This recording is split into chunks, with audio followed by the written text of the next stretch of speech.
refinery here in the United States or to do work to expand production in the existing refineries. And that's why our refineries predominantly operate on heavy crude, because that's what was available when the refineries were built.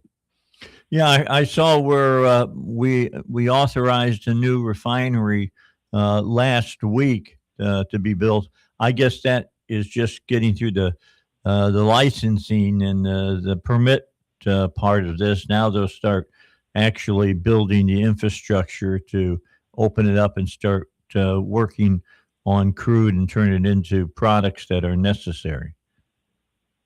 Yeah, the problem with that, and the administration is doing a phenomenal job of expediting the permitting process and getting these records of decision out, which you would think that's the green light to go build something, and it is, but there's a caveat there because existing law gives a 6-year time frame in which somebody can file a suit against that permit, and you can go to court and a judge can place an injunction on it and kill the project.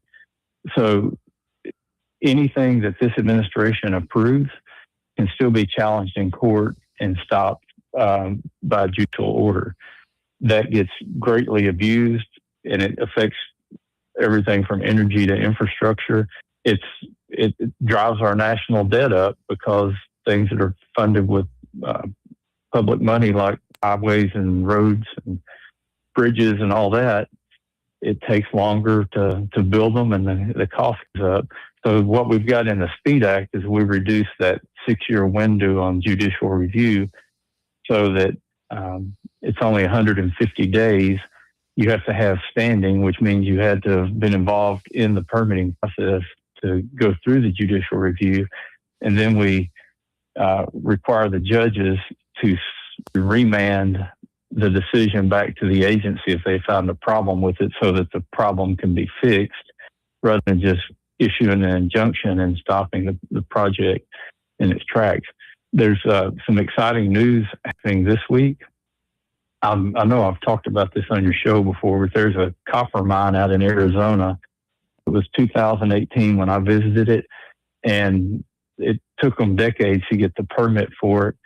That company had spent around $2 billion on that mine, and through the judicial review process, there was a lawsuit and a judge issued an injunction.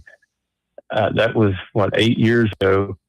And just this week, they finally got that resolved so they can start construction on the mine again. Think about if you're an investor and you spent $2 billion on a project and it's been put on hold for 8 years.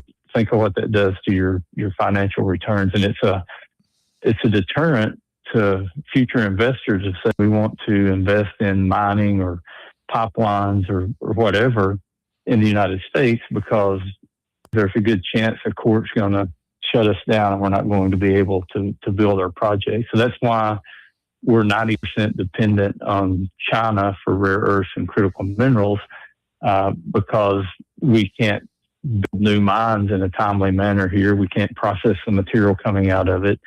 And it really does affect our national security and our economic security. All right, we got to take a break, Congressman. We'll be back in just a couple of minutes here. Congressman Bruce Westerman, District 4, is on the line with us. We'll talk and finish up our conversation with him when we come back here on the Dave Elswick Show, 101.1 The Answer. Let's be honest. The National Symphony may not be in his future, but he wanted to try violin. So you said yes because you love him. And if you love him that much, love him enough to make sure he's buckled up and in the back seat. Find out more about keeping your kids safe in your vehicle at nhtsa.gov/the-right-seat. Show him you love him. Keep him safe. Visit nhtsa.gov/the-right-seat. Brought to you by the National Highway Traffic Safety Administration and the Ad Council. It's 4 a.m., Monday, and you're literally sucking baby snot through a tube because she's congested. Man, that's love. And if you love her that much, love her enough to make sure she's buckled in the right car seat. To make sure your child's in the right seat for their age and size, visit nhtsa.gov/the-right-seat. Show them you love them. Keep them safe. Visit nhtsa.gov/the right seat. Brought to you by the National Highway Traffic Safety Administration and the Ad Council. This is Hugh Hewitt for townhall.com. The United States and Israel are winning this battle with the Islamic Republic of Iran decisively. Our Gulf allies are standing strong.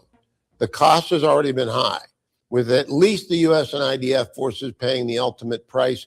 But of course, some hard left partisans hate the prospect of either President Donald Trump or the United States as a whole winning an important, indeed a crucial battle. The left in America refuses to come to grips with how evil the Iranian regime is and for how long it has been so. The collapse of moral clarity among American elites on the left is complete. Democrats are defeatist, appeasers, anti-Semitic in some cases, or simply deranged by their hatred of President Trump. You keep speaking up too. We want to hear you say all these crazy things. History will record your positions. The Republican Party should boldly proclaim that, even after 250 years, our country still knows what's right from wrong and will defend the right. I'm Hugh Hewitt. In the world of generators, trust, not marketing, defines success. Northside Power is a trusted name when the power goes out. We're ranked number one in generator sales, service, and installation. No gimmick and no side hustle. No matter your home's needs, Northside Power installs, service, and monitors generators 24/7. When the power goes out, excuses don't keep your lights on. Experience does. That's Northside Power. Generators isn't something we do. It's all we do. Now, back to the Dave Elswick Show. 101.1. The Answer. All right, back. We're talking with Congressman Westerman from District 4. And let's move into some things that are happening just for our country. The SAFE Act, how are you in the House helping the Senate Republicans move along trying to get this thing okayed and get it back to you guys so that you can go along with it? I mean, it's just some friendly encouragement, I guess, is what you would say, because we really don't have any power over the Senate. But I know it's on a lot of senators' minds because there's been such a big deal made about it. There's a huge push from the president. We've obviously passed it out of the House, so the Senate's feeling a lot of pressure to do something. And this is one of those issues that lots of people care about it.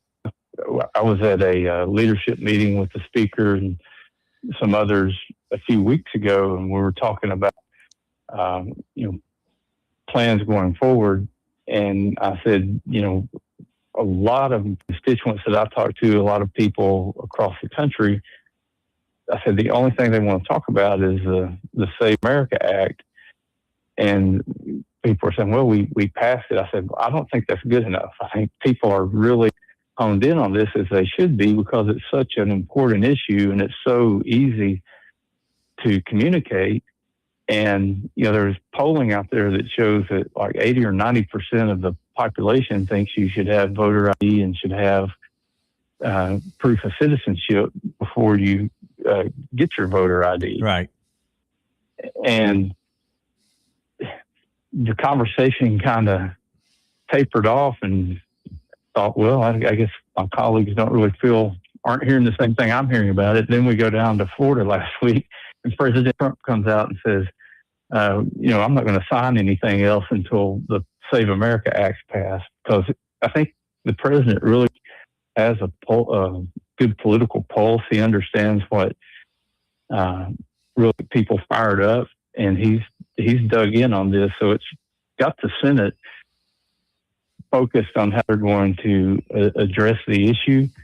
I mean, I don't think I'm almost certain they're not going to get 6 votes to get cloture to pass the bill. But at the minimum, I think they should use the old rule so that Democrats have to get up and debate against the Save America Act, say why they don't think it's proper for someone to have an ID and to be an American citizen to vote, and they have to vote and be on record on cloture. The way the rule works right now, they never vote.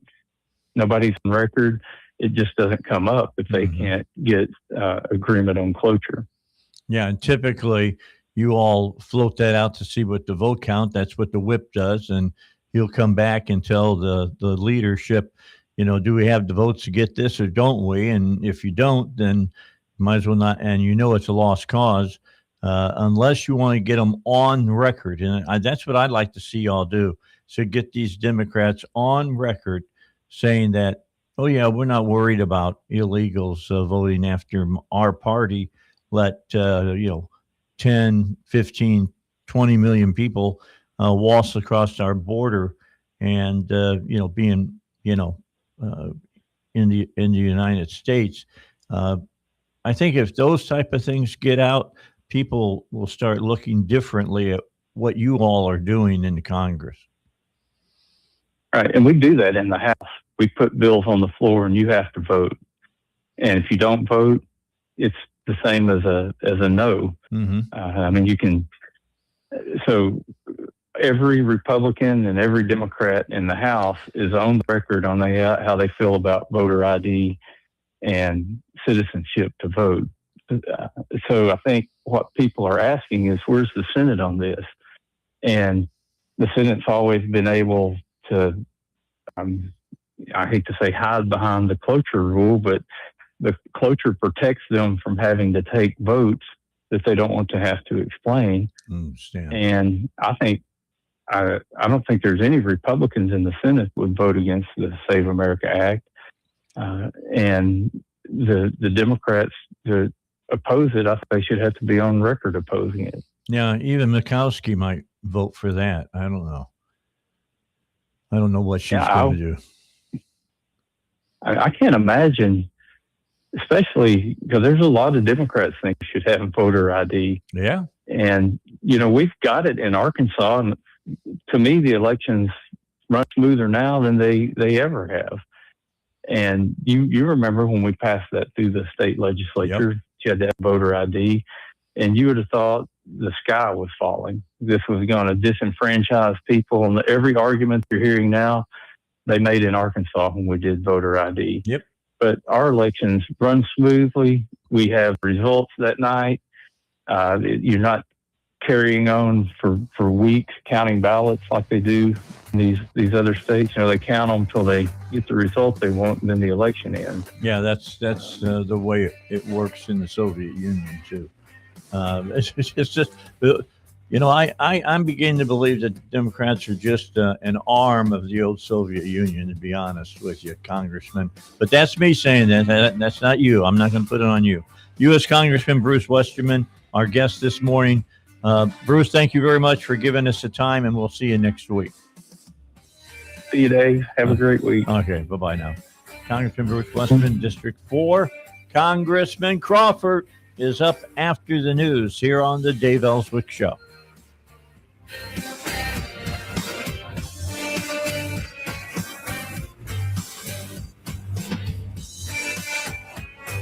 Find us at 1011fmtheanswer.com. Download our apps, stream us 24/7, or watch us at snc.tv. KDXE, Kamek Village, Little Rock.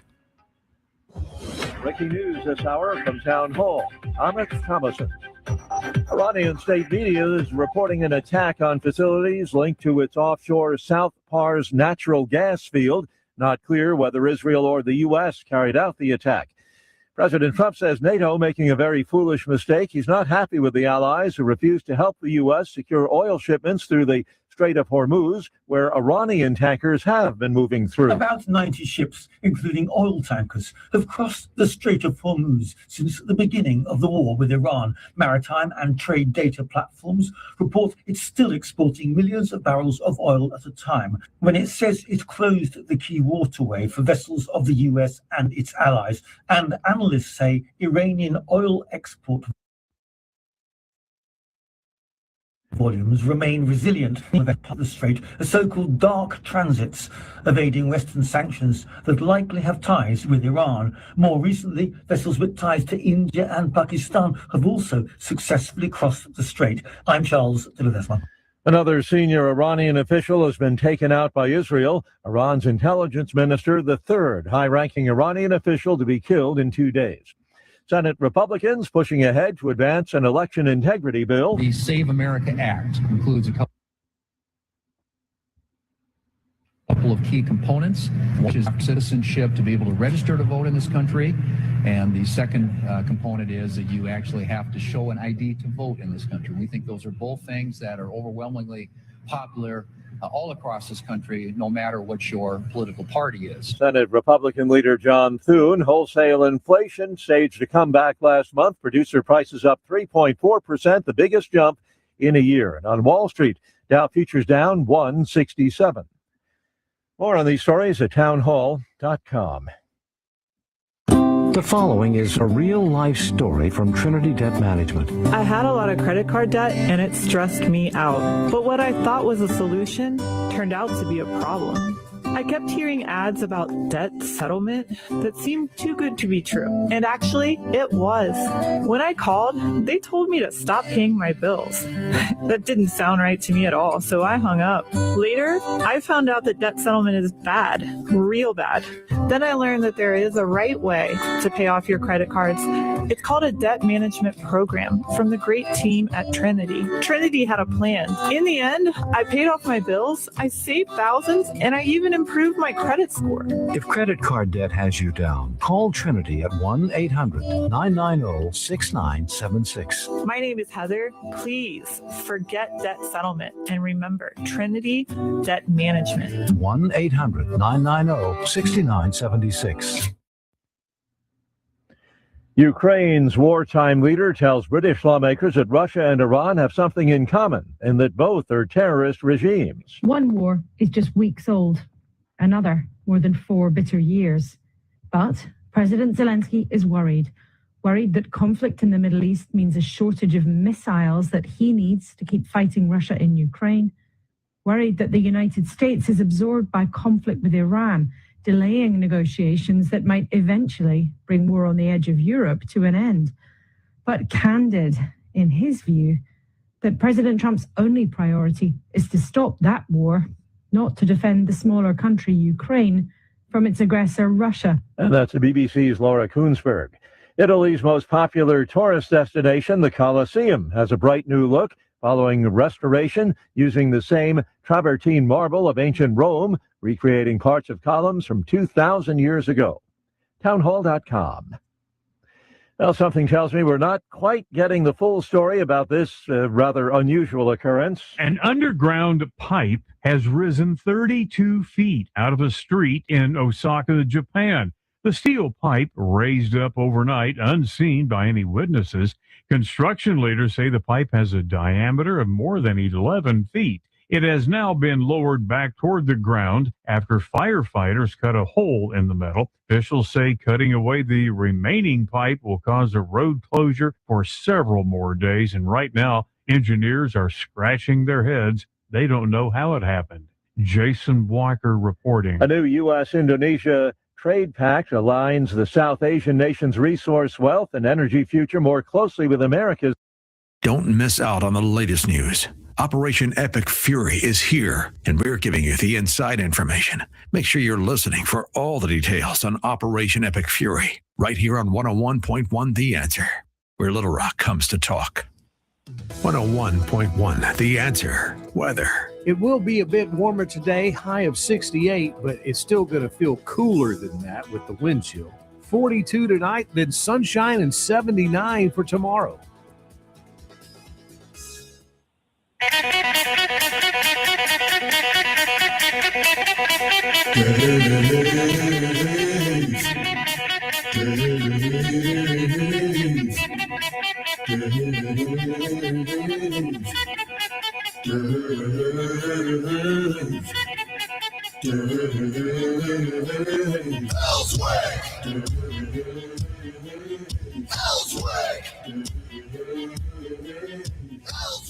All right, back with you, Dave Elswick Show, and we're going to bring up now the chair of the House Intelligence Committee, and that's our own Congressman Rick Crawford. And Congressman Crawford, you want to talk about what Joe Kent did about resigning on counterterrorism and things, and he said that Iran didn't pose any kind of imminent threat to the United States. I think that's just crazy talking as far as I'm concerned. Yeah, Iran has put the United States since They acted on it in 1979 and took, somewhere in the neighborhood of 50 American hostages for somewhere in the neighborhood of 445 days, roughly. So there's no question that Iran posed an imminent threat to the United States and have done for 47 years. So I take issue with that. No disrespect to him for his 11 combat tours and the service that he has provided this country. But I absolutely take issue on his assessment of the threat that Iran, the United States, and our in the region. All right. So one of the things that it seems to me is when I did some background on Kent, it said that he was kind of a grandstand player, and I don't. That doesn't say anything about his tours that he went on or anything like that. I'm a veteran. I like that he went and served this country, but I just think he's way off base on this one. I agree with you. I don't care for his assessment on the way out of the door. If you want to take a stand on principle, that's fine. No issue there. But the way you did it, I don't appreciate, and I think he could have gone about that in a different way that would have maybe not been such a poor reflection on him. Well, let me ask you, you're the chair of the Intelligence Committee. I know you can't share things that are top secret or whatever, but what have you heard?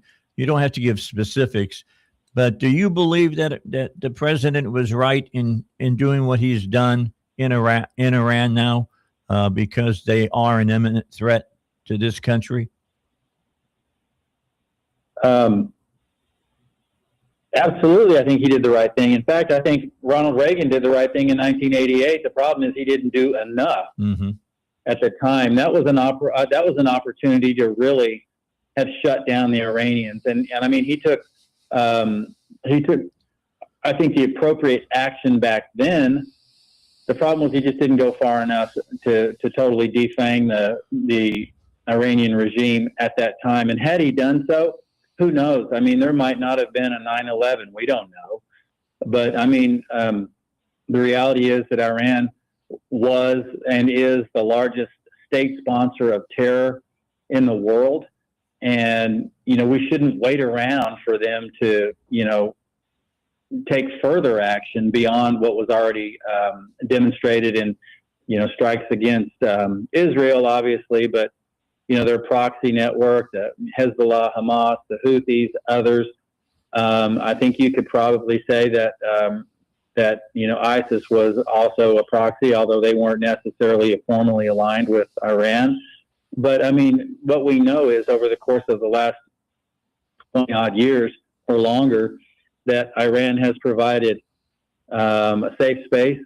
They have provided material support. They have provided training.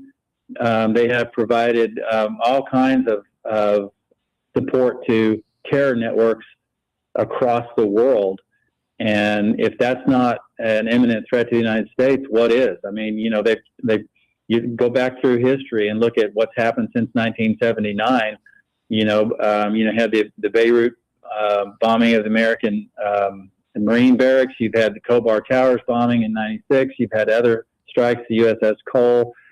You've had a number of others. I mean, you can say, well, that was, these were Al Qaeda affiliates, or these were, affiliates of Bin Laden and so on. Well, the question is, where they get their money, and they got it from Iran. Yeah. I mean, Iran put a lot of money out. So, this is, in my opinion, this is long overdue.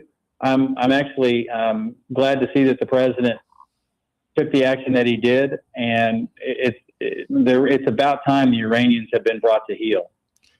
It's about time too that the folks at NATO, you put up or shut up, because we're protecting their rear ends right now by trying to keep the Strait of Hormuz open, trying to defang the Iranians and all the rest. I mean, I don't understand why they are acting the way they are. I'll let that be our last question. Well, I'll tell you this. Europe is kind of like the vote no, hope yes caucus. They don't want their fingerprints on it, but they want us to do. They are, I promise you, they're sitting back going, oh, I'm glad they're doing it. We don't want to do it because with this way we can keep our hands clean, our fingerprints aren't on this, and that way we can retain this erudite sort of position that we're better than the Americans. We don't get involved in these foreign entanglements. But you know and they know that it's essential that this be undertaken, and they're loath to get in because they're just, hoping that we can take care of it ourselves, and that way they can retain the high ground, the moral high ground as they see it. That's just bull. This has gone on long enough. I mean, we're the ones that have secured Europe since 1945, post-World War II. And you think about the footprint that the United States has in countries like Germany and others. What would happen if we weren't there? What would have happened at the height of the Cold War if we were not there to protect Western Europe? Not only did we protect Western Europe and continue to do so, but the economic impact of our presence there, if we were to pack up and leave, not only would we leave Europe completely vulnerable because they don't spend enough money on the defense of their own countries, they rely on us to do it. Not only would they be completely vulnerable, their economies would collapse as a result of it. And here's the other thing. If you want to know the truth of it, you look at countries like Poland and Romania, that's the front now. Yeah. That's where we need to be. And Poland has stepped up their contribution. Poland's doing it right. Romania is doing it right. Lithuania is doing it right. Where's Germany, France, Spain? Where are they? They're sitting back, taking shots at the United States without stepping up their contribution to their own defense because they know that we've done it and will continue to do it. And Donald Trump is saying, look, we'll stay the course, sure, but you guys got to pony up and start at least putting some material support behind your own national defense.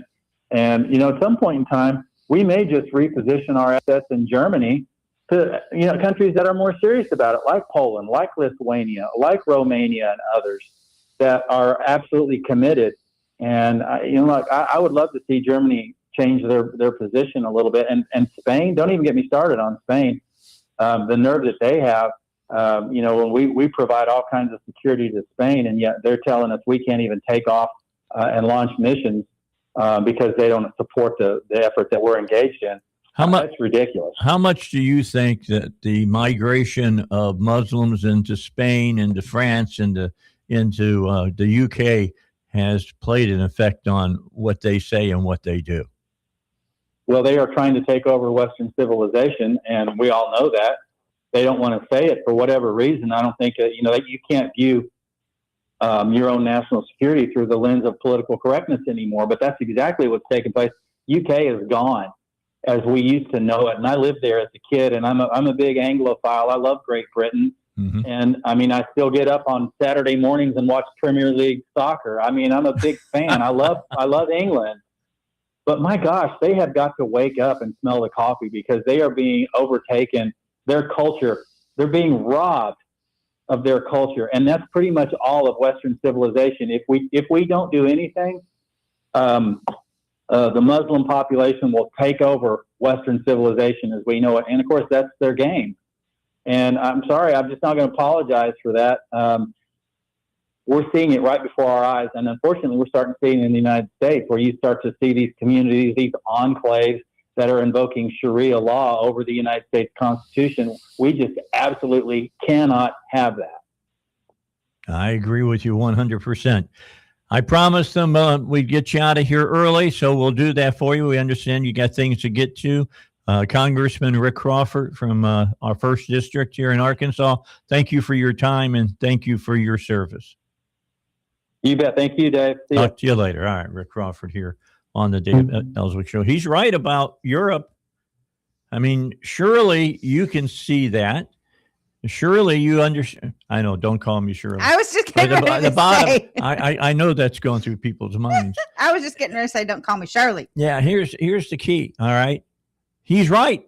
He is absolutely 100% hitting the nail on the head. The UK may be gone as we know it. I mean, yeah. I mean, it's the God honest truth. But they're standing up in Germany and New Zealand. They've been standing up saying Kiwis first in New Zealand. I mean, and then in Germany, they're literally wanting to send the Syrian refugees now that Assad's gone. Yeah, they want to send them back. Well, they should. And they're like, send them back, like people, and they're just literally. They had an argument that they needed to come to Germany because of the untenable situation that they had there in Syria. That's not there anymore. Nope. And So that's what go back and build your nation. And so the alt-right, they said Germany is like, we agreed we would never back anything that they back because of Hitler or whatever. They say that they're aligned with that, but they're like, we're tired of this. There's a million of them that came into our country. There's no reason for them to go back now. Build their own country, but they're all comfortable. And they're bringing their Muslim stuff to Germany, and people are not comfortable with that. Yeah, well, I think that we should this is from the United States point of view. We tell them, you try to bring someplace into this country with Sharia law, we're going to send you back where they got Sharia law, and you can deal with it over there, not here. All right, I'm with them on that. I really am. All right, so we want to thank Congressman Crawford. He had about 10 minutes for us. And we knew that, so we gave him the 10 minutes to get on with us. Coming up at 9 o'clock, Dr. John Lott. He usually talks gun, not this time. Now, talking about guns with John Lott today, talking about Muslims and what's the Muslim population up to here in the United States. And we're going to talk about that. That's why you turn to this show, isn't it? We talk about things everybody else wants to hide behind bushes and say that's not something we need to talk about. And we're not fear mongering. Yeah, this is literally in your face. Yeah, well, this is you don't recognize it, you're going to fall. This is back information that John Lott has got from his work as a professor. We'll talk to him about it, and then the final hour, a good friend of mine, the cartoonist from the Dimgaz, John Deering, is going to be. Everybody loved having him on a couple of weeks ago. Well, he's back with me here in the 10 o'clock hour. So let's take a break. Then we'll come back and finish up the show for this hour, and then we'll have our guests back on coming up at 9:05. Are in a 401k or an IRA, then listen carefully. You spent 30, maybe 40 years building your retirement. The question is, are you about to watch it take a hit you can't recover from? Military escalation in Iran, tariffs and legal chaos, the U.S. dollar under pressure it hasn't seen in years. History is clear. When this much uncertainty hits at once, the investors who moved into gold and silver first came out ahead. Right now, Advantage Gold is offering a free gold investment kit and a free copy of economist Ken Rogoff's powerful new book, Our Dollar, Your Problem. Call Advantage Gold now at 800-900-8000. Thousands of Americans have already rolled over a portion of their 401k or IRA into physical gold and silver, completely tax and penalty free through Advantage Gold. Don't wait for the next surge to wish you had moved sooner. Results vary. Consult your financial advisor before investing. Call Advantage Gold at 800-900-8000. That's 800-900-8000. When your car is making a strange noise, no matter what it is, you can't just pretend it's not happening. That's an interesting sound. It's like your mental health. If you're struggling and feeling overwhelmed, it's important to do something about it. It can be as simple as talking to someone in your community, or just taking a deep, calming breath when you need it. Nice. For mental health resources, check out loveyourmindtoday.org. At loveyourmindtoday.org, you'll find information that may help you get through a tough time. Things like tips for dealing with stress, how to navigate difficulties like financial worries, anger, substance use, and more. You can also find real stories of how people navigated their own mental health challenges. Because once you start to address the problem, you can go so much further. Visit loveyourmindtoday.org. That's loveyourmindtoday.org.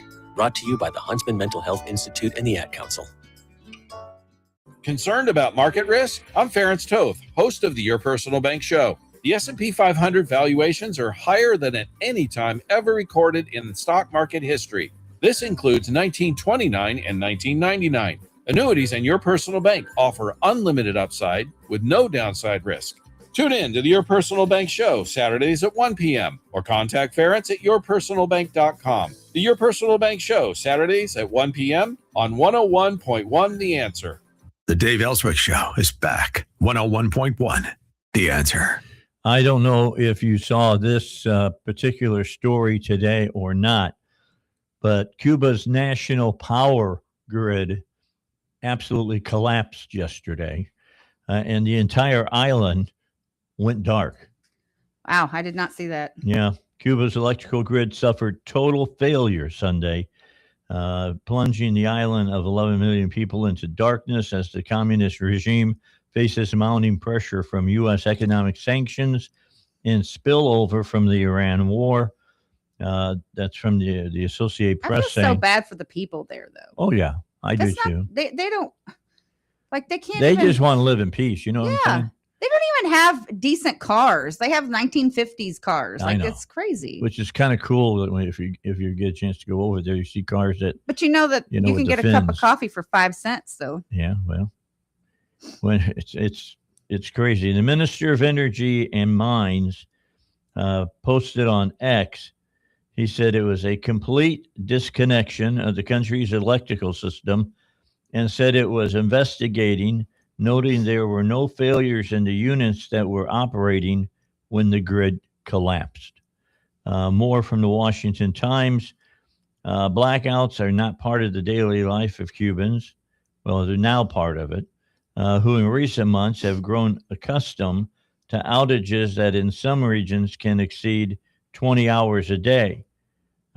Cuba is suffering a full-blown energy crisis that has deteriorated significantly over the past year and a half. It was the third major blackout in Cuba over the past 4 months. John Sexton of Hot Air wrote, "Whatever it was, we've known for weeks that these plants were running out of oil. Sooner or later, this was bound to be the outcome. The only solution is to reach some kind of understanding with the Trump administration. Cuba's blackouts have already led to nightly protests." When's the last time you saw that on television? Nightly protests. And over the weekend, those protests escalated to an attack on the Communist Party officials in offices in one city. No doubt this nationwide blackout could lead to more of that. Oh, don't expect to see that on national news anytime soon.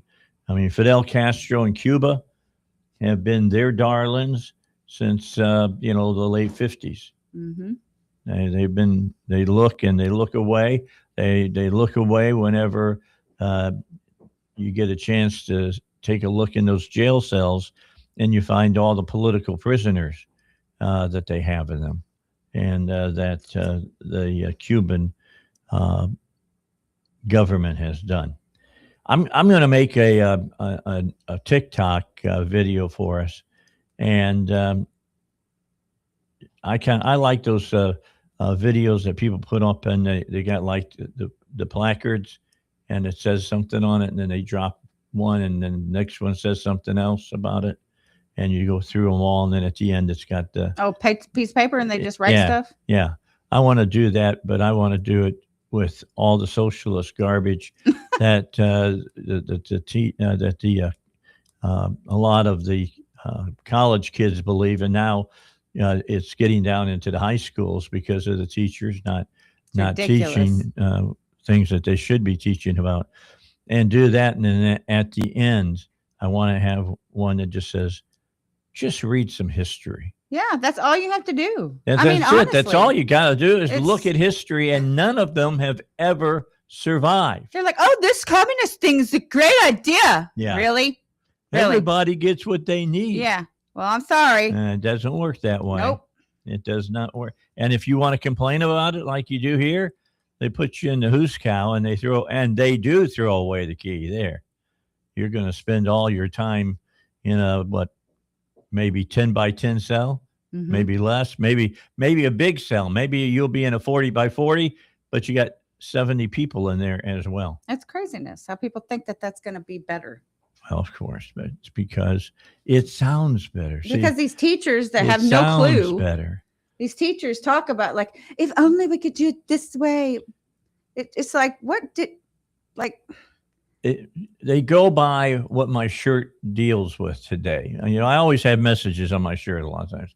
And the shirt today says on it that my facts back up. Don't care about your feelings. Yeah, there you go. Let's see. Let me get over. There you go. Get out of the way. I'm trying to figure out which way. Microphone. Go to the left. There you go. There we go. Yeah, so love it. You can see it. This is the fashion contest today. Yeah, that's what it says. We got to put you on the catwalk, Dave. Yeah, facts don't care about your feelings, and they don't. Nope. They don't. Facts are facts. Mm-hmm. They're rock solid. And that's what I try to base on what I believe in. And facts don't care if you believe them or not. Yeah. Well, it doesn't matter. Nope. Doesn't matter how you feel about them. Mm-hmm. They're still facts. Mm-hmm. And you got to deal with that part of the argument, which is what they don't want to do. They don't never have facts. I always tell you that. Like, oh, your eyeliner's a mess, girl. We'll be sitting here talking and Val will be talking about these lefties sending her messages. And I said, well, you're just doing what lefties do. I mean, they're stupid. Yep. Dave, you said the S word. They're dumb. I did. So there's nothing else. I told French, how do you sit there and say, all right, liberal, or all right, Republicans, how about if we made it, you have to use your ID to buy a gun? Yeah. And I was just like, are you dumb? Yeah, or are you just wanting clicks? Yeah, that's typically the point. Clicks are the point of why you put things on the internet. But that's the dumbest statement that someone could possibly make. Of course it is. We've had to, I mean, since guns were like a maid. I mean, if that was correct, if it's correct that this stuff works, then why is the Stasi not in charge of East Germany still?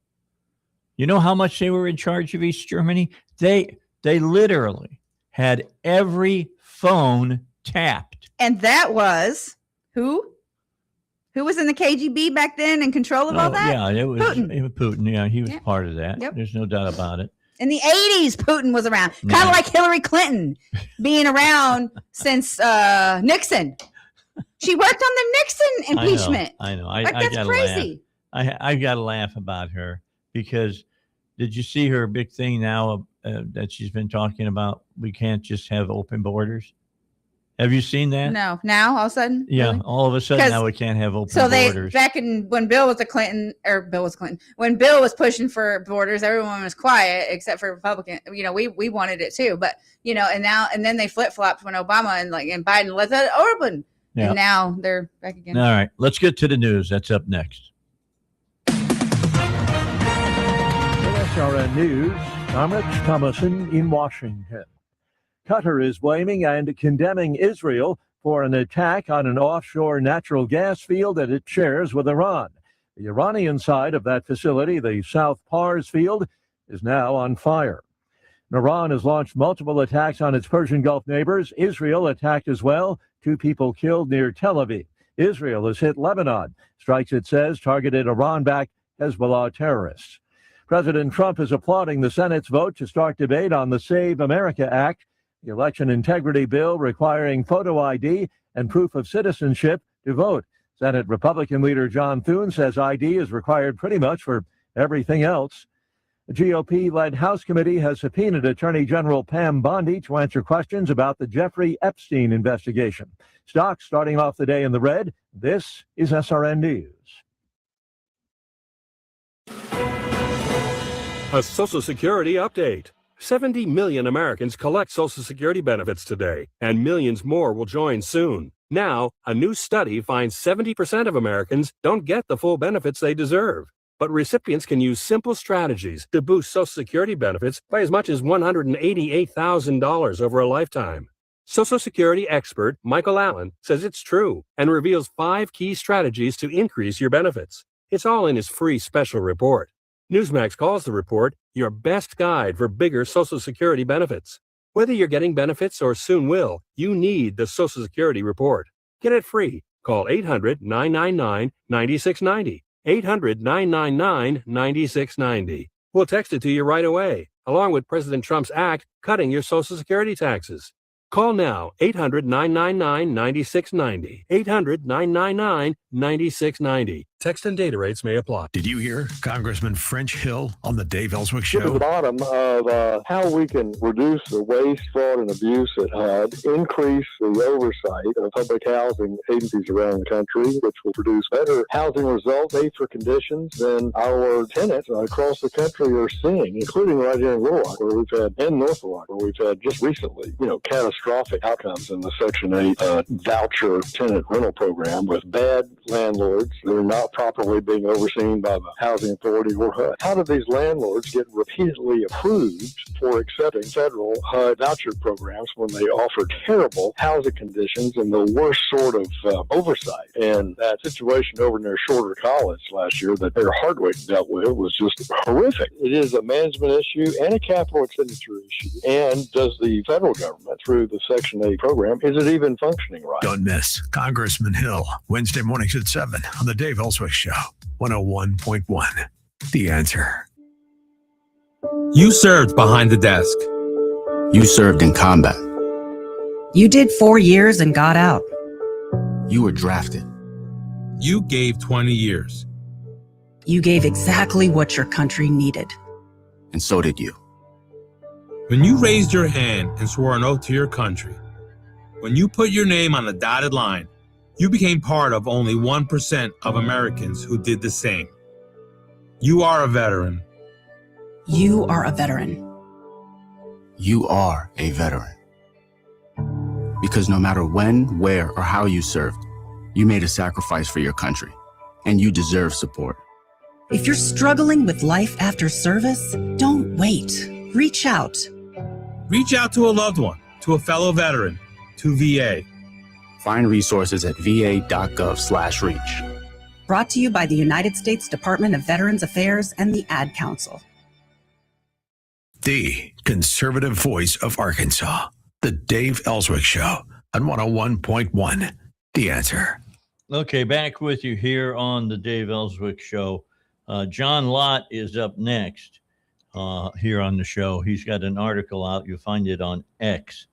And here's what it says. The evidence showed Muslims in the U.S. commit terrorism at a greatly disproportionate rate.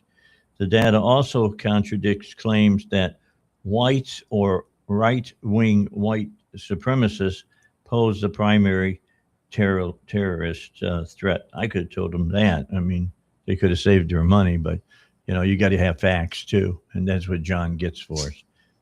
He gets and the facts don't lie. He'll tell you that. The facts don't lie. And so, here's James McKenzie, what he said about the Lott article. The mass media constantly repeat misinformation from the Cato Institute, claiming that immigrants, both legal and non, are safe to have here. A deeper study finds these claims are inaccurate. And John Lott said, for your information, and he gives you a link to go to, and you can read an article at the New York Post saying new data reveals the horrific truth about illegal immigrant crime. And Dr. John Lott, and he's going to be talking about this in the next half hour, has a new op-ed at the New York Post. ChatGPT and Gronk's evaluations of the accuracy of the article are attached at the end. A comparison is also provided for the Texas and American Community Survey, data that is often used by those who want to claim that illegals commit crimes at a low rate. There's several reasons discussed in the article by the 14% of incarcerated individuals who are illegals is an underestimate. Another factor suggests these figures understate crime by illegal immigrants, though the article does not mention it. People tend to commit crimes against each other who are similar to themselves. For example, about 90% of black murder victims are killed by other black offenders. Illegal immigrants likely commit a disproportionate share of crimes against other illegal immigrants because illegal immigrant victims are less likely to report crimes because they don't want to go to the police because the country they came from, the police were just corrupt. Authorities likely catch these offenders at lower rates than other criminals.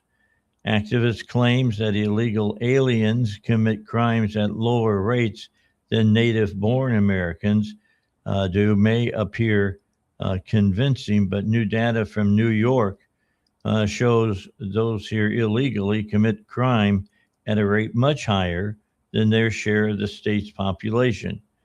It's true if you if you lump all immigrants together, relatively few of them are accused and convicted of crimes committed here in the U.S. Legal immigrants commit crime at very low rates, so combining the crime data with that of illegal immigrants masks the latter's higher criminal activity. Now, fresh data from the Department of Homeland Security offers a fresh look at this question. As the Post has reported, the department claims that 7,113 of those currently incarcerated in New York State prisons and jails are illegal immigrants. They've been convicted of committing 148 murders, 717 assaults, 134 burglaries, 106 robberies, 235 dangerous drug offenses, 152 weapons offenses, and 260 sexual predatory offenses, among other crimes. What's more, New York's failure to honor U.S. Immigration and Customs Enforcement detainers has resulted in the release of 6,947 criminal illegal aliens since January 20th of this year. The DHS data gives us a handy metric to calculate relative rates of criminality. Altogether, roughly 50,803 people are incarcerated in New York's prisons and jail system, about 32,469 in the New York State Department of Corrections and Community Supervision, and another 18,334 in the state, city, and county jails. The 7,113 illegal aliens currently incarcerated thus make up 14% of New York's total inmate population. And because the state doesn't actively identify immigration status, this share is likely an underestimate. Then another confounding factor is immigration authorities often deport undocumented immigrants directly from prison before they finish their sentences. In early 2025, for example, nationally, about half of the individuals that ICE highlighted in enforcement actions were already incarcerated at the time of their arrest. This practice skews crime data by underrepresenting illegal aliens in prison statistics, and some of them get removed early from prison. Some criminal illegals are even deported after arrest or conviction, never entering prison. So we're going to talk about all of that and more with John Lott. And that's coming up after the 9 o'clock news. So Dr. John Lott coming up. You don't want to miss that. Now everybody's up to date on what he's been writing about. You want to know what's going on? He'll tell us. I guarantee it. We'll know. You know, we were talking about in the first couple of segments with the Congressman Hill and Westerman and Crawford about the Iran issue. And I just hope, all these people are not helping us to secure the Strait of Hormuz. Mm-hmm. I hope we secure that sucker and we charge everyone who didn't want to help us a high tariff. Are you saying we should build a toll booth? Man, I'm telling you. You don't want to help, but you want to use it. Make it like the Suez Canal. Yeah. You got to pay to go through Suez Canal. Yeah. That was to offset building the Suez Canal, exactly. which wasn't cheap. So you're going to help if you want to or not. I mean, I think that's what they do down in Panama with Panama Canal. So you're going to pay for it one way or another. Yeah. Oh, yeah. So you might as well help. Yeah, well, you would think they would. I mean, that just shows what kind of people they are. It's what Crawford said. They want to be able to take the moral high ground by saying, see, we didn't do any of these things. We didn't help these people. It's the United States that's keeping the peace, not us. So they do the pilot thing. They get the bowl of water and they wash their hands and say, I don't find nothing here, and then turn them loose. It's the way they do. It's insane. The way it's going. I mean, a million people don't seem like a lot unless you live in Germany, where the population is a lot lower than it is in the United States. Well, because that's what I thought whenever I saw Spain's the worst of all of them. When I saw 1 million people, I was like, well, that's not a lot. We had 20 million. But then I'm thinking, oh, these are all million Muslims from Syria, though. Yeah. That's a whole percentage of your population. They literally came from countries that were saying things like kill, destroy, get rid of all the Jews, do the same thing after you get them with the Jews, then we can take on the Christians. That's their thing. You remember Todd Sharp? Oh yeah. Yeah, he posted. He's still out. Is he in North Carolina or South Carolina? Oklahoma, I think. He's at he came back across to the United States. So Broken Bow. He's in Broken Bow. Okay, yeah, I know where Broken Bow is. But he wrote about 8 minutes ago. He wrote this: there are nearly 7 million Muslims in France, 5 million in Germany, and almost 4 million in the UK. All three countries are dealing with political unrest because the Muslims are practicing Sharia law out of their mosque and disrupting communities by forcing their beliefs on everyone instead of assimilating into the culture. The leadership of these three countries has never been weaker or more left-wing. All three leaders are afraid to support the U.S. because they are in fear of retaliation from the radical Islamists in their countries. I said that on the air, didn't I? Yeah. And I didn't even read all that. I just think it's self-evident. It's kind of like the Constitution. These things are self-evident. Well, yeah, and then he said that as well. The U.S. should secure the Strait of Hormuz and charge a fee for them for every barrel of oil that goes through it. Well, it's just not oil, man. Let me tell you what. All the cargo that goes through everything is amazing. Goes through it. I mean, one of those big old cargo ships can carry well over 1,500 containers on it. That's a lot of stuff. Yeah. And they need it. I mean, and think about this. Also, you're helping the people of Iran who have to rebuild everything. Like they didn't have jobs or like anything like how can you can't survive when everything's being blown up? Yeah, well, we found that after World War II. Right. That's why the United States became the mega power that they are, because there's nobody else to make the widgets. Right. We had factories still standing that could make all the widgets and stuff. That's the way it worked during that time. And of course, you lost 70 million people. A lot of people. A good percentage of it there in Europe. A lot of people there. I know it's a lot of people, and it was caused by one man, and who got a nation that went crazy inside their own heads and didn't do anything to stop him. Not a single thing. And don't tell me, don't you dare say, yeah, that's why I say Trump's a Nazi, because as soon as you say that, I know that you don't know what you're talking about. No, you don't. And you literally, you denigrate that word, and it just keeps deteriorating because you call everyone, Hitler was a bad human being. Bad Mama Jama. He really was. And you're calling no Trump redeeming value Hitler. That's just insane to me. Yeah. Hey, by the way, he's not killing Jews and lining them up and shooting them and putting them in the ground. Now you've got Prime, right? Yeah. On Prime is the movie Nuremberg. Yes, you told. Watch it. Yeah. Mm-hmm. I mean, if you know nothing about history whatsoever, about the final solution and all of that, watch that movie.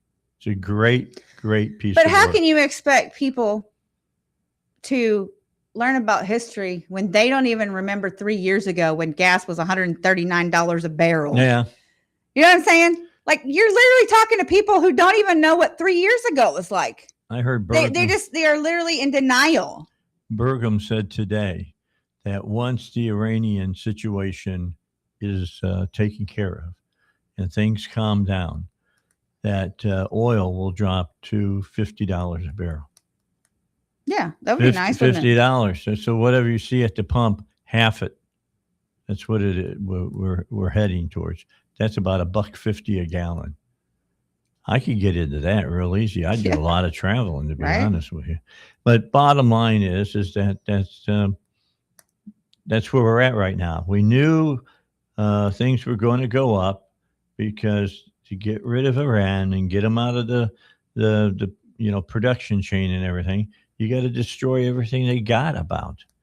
That country, if you don't mind leaving the United States, once they get rid of the people that are in there now running it and get a kind of a Democratic-led administration over there, there's going to be some big money to be made in construction and things of that nature in Iran. All right, let's take a break. Again, coming up at 9:05, Dr. John Lott talking about his latest article that he published on X, being able to show with facts that Muslims commit a disproportionate amount of crime in any country that they're in. It's just the way it is. And he zeroes in on the United States, but you can zero in on the other countries that have been seen. I mean, look, there's all kinds of rapes in the UK that don't even get reported if it's a Muslim man. They don't report them. That was a big story last year, but nobody pays attention to it. I don't know. They just made it illegal in Afghanistan, legal in Afghanistan law that you can have a woman as a slave and beat her and rape her, and made it a law, Dave. Well, yeah, but these are the people who left. That's the way the Far East looks at women. How many of the people you're hearing killed in the Iranian hierarchy are women? None, because there's no women in the power structure of that hierarchy. There used to be. Oh, yeah, when they were westernized. Right. Yeah, that's back in the 70s. Yeah, the one when they used to not run around with the hijab on, because they didn't have to wear it and get beat if they didn't. Exactly. All right, we got to get a break in. Let's do that. Then we'll come and finish up this half hour on the Dave Elswick Show.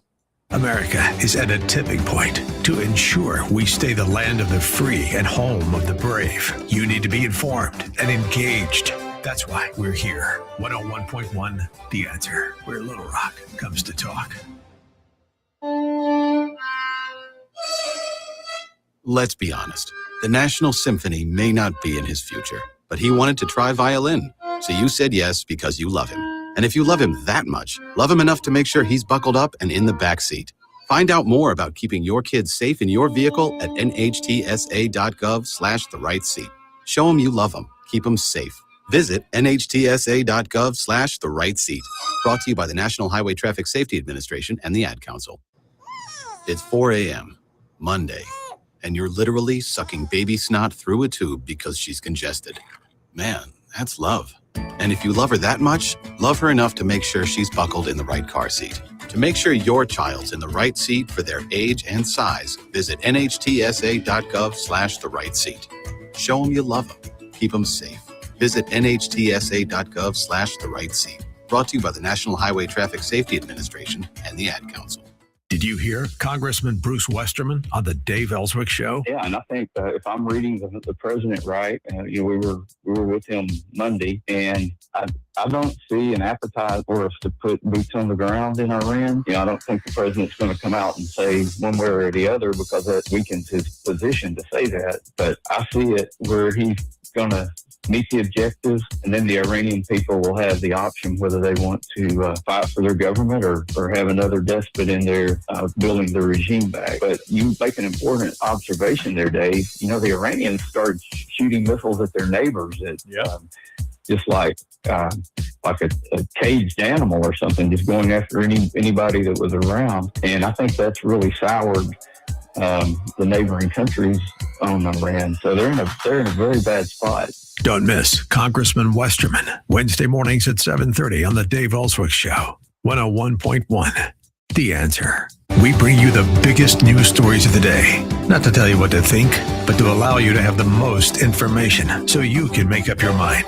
101.1. The Answer, where Little Rock comes to talk. The Dave Elswick Show continues now. 101.1. The Answer. All right. Meme was sent to me today by Wayne Beach, and Wayne's on my show from time to time. And it's a picture of the world's most interesting man. And he's got one arm up on the table. Looks like he's looking into the camera and says, "Hey, if they can make blank up, so can we. If your refund is more than you paid in taxes, you aren't getting your taxes back. You're getting my taxes back." So when they talk about communism in the United States, we have something worse than communism. We don't even expect you to work for the money that you get from us. They take from us. It's called redistributing wealth. They take from us and give it to people who don't make as much and then call that an income tax return. It's not a return because you didn't pay it in. It's money being shifted around. Yep. That's definitely what's going on. I got this from Wayne too, which I loved. It's Kamala Harris. What we are seeing is Donald Trump attacking another country. And that country, many people may not know a lot about, but it is a country. It's a country with people who have families, people who have been children. What? And is she drunk? And when one country attacks another country, other countries may want to respond. And when other countries respond, that's how wars start. And sometimes those wars become world wars. And that is why I warned everyone. She's an idiot, Dave. She talks to everyone like we're 12. It's a great word salad that she loves to use. It's like a Dr. Seuss book. I do not like green eggs and ham, said Sam I Am. Yeah. Well, here's a good one. It's Lisa from the what was Bart and those guys? Bart Simpsons. Yeah, the Simpsons. And she's got a slide up on the screen. So she's talking, she's the smart one in the room. Oh, yeah. The people who take politicians seriously are the same people who think the stripper likes them. Yeah, Wayne sent me that one. I was like, yeah, that's true. And all they want your money. Yeah, that's right. That's right. I won't say who told me it, but it was somebody I worked with a while back that said he's sure that he was one strip club that he used to always go to. And he says, I paid for her breast enhancement. I bet. That's funny. I have to kind of laugh at that. But it's not funny. They're not dancing and acting real nice towards you because they like you. They like you and they want to date you. They want y'all money. They like your wallet. We want to date you. That's what they want to do. Men are just that dumb. Yeah, they are.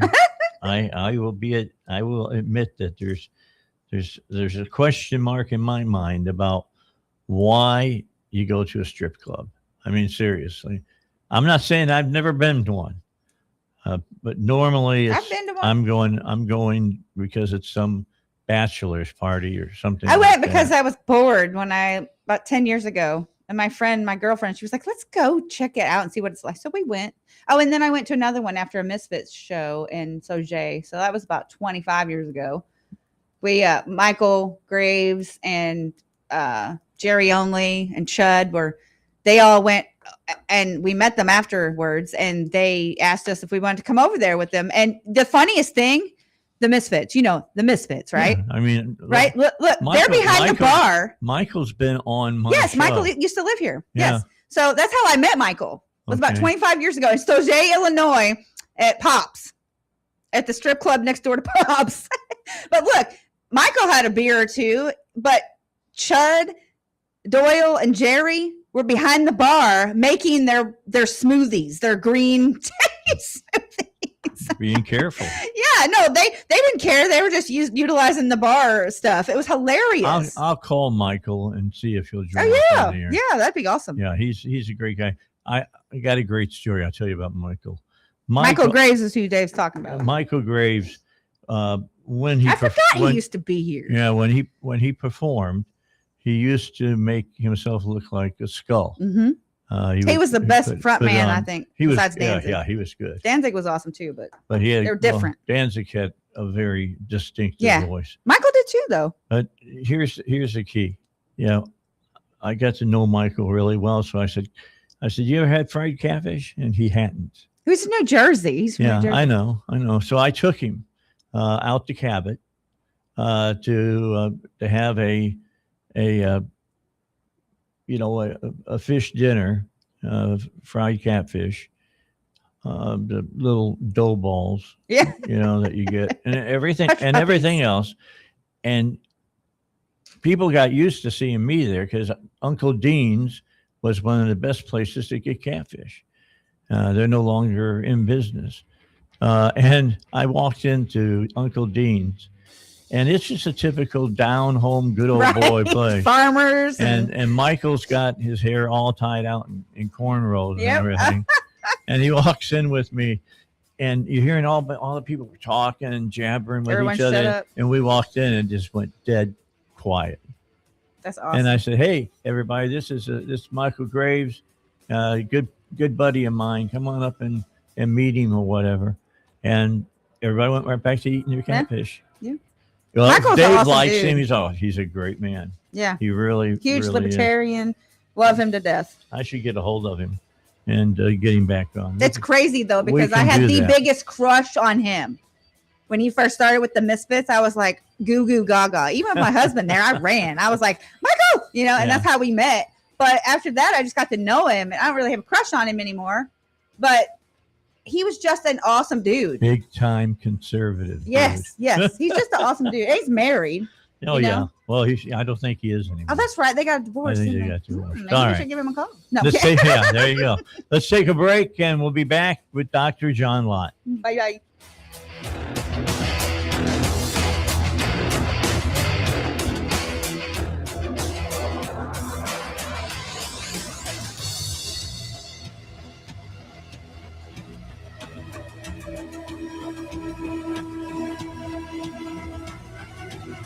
Find us at 1011fmtheanswer.com. Download our apps, stream us 24/7, or watch us at snc.tv. KDXE, Kamek Village, Little Rock. Breaking news this hour from Town Hall. Amit Thomason. Qatar is blaming and condemning Israel for an attack on an offshore natural gas field it shares with Iran. The Iranian side of the South Pars field is now ablaze. And Iran launched multiple attacks on its Persian Gulf neighbors overnight. Israel attacked as well, with 2 people killed near Tel Aviv, according to the BBC's Yolande Nell. Iran fired missiles carrying cluster warheads at Tel Aviv overnight in what state television said was retaliation for Israel's assassination of Ali Larajani. Arab Gulf states have also come under renewed Iranian missile and drone fire as the US and Israel continue to attack Iran. The head of the International Atomic Energy Agency, Rafael Grossi, has repeated his call for maximum restraint to avoid a nuclear accident. On Tuesday evening, a projectile hit near the Bushehr nuclear power plant without reports of damage. Israel's defense minister says Iran's intelligence chief has been killed by Israeli forces. President Trump is applauding the Senate's vote to begin debating the Save America Act, the election integrity bill requiring photo ID and proof of citizenship to vote. Senate Republican leader John Thune says that ID is required for just about everything else. Whether it's opening a bank account, getting a hotel room, picking up prescription drugs. You need a card in many cases just to get into a library. I mean, these are things that are just basic, fundamental aspects of our everyday life. We certainly ought to be able to apply them to something as important as voting in this country. Wholesale inflation heated up again last month. The producer price index rising 3.4% from 1 year ago. Stocks in the red this morning on Wall Street. The Dow is down 179 points. The Nasdaq off 42 points. More on these stories, townhall.com. Hi, Mike Gallagher here, host of the Mike Gallagher Show. As we head into spring, there's some good news in the housing market. Rates have recently dropped. When rates drop, payments can drop. That can mean hundreds of dollars a month back in your pocket, money you can use to pay bills, reduce debt, or strengthen your financial position. That's why this is the time to talk to my friends at Fellowship Home Loans. They're helping homeowners refinance into lower rates and reduce their monthly mortgage payments. Fellowship also offers a fixed rate line of credit for home projects or consolidating a high interest debt with fast approval and a predictable rate. Remember, many people still qualify to skip their next 2 mortgage payments. That's 2 months of breathing room while you reposition financially.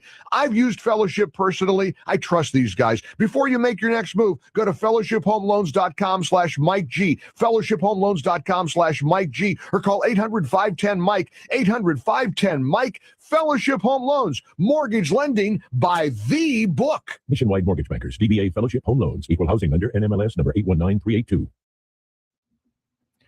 Widespread blackouts are stirring unrest in Cuba. People are taking to the streets, staging anti-government protests as the country's power woes continue. Cuba is going through its 3rd island-wide blackout in 4 months. In Cuba, electricity is slowly being restored to hospitals and some homes.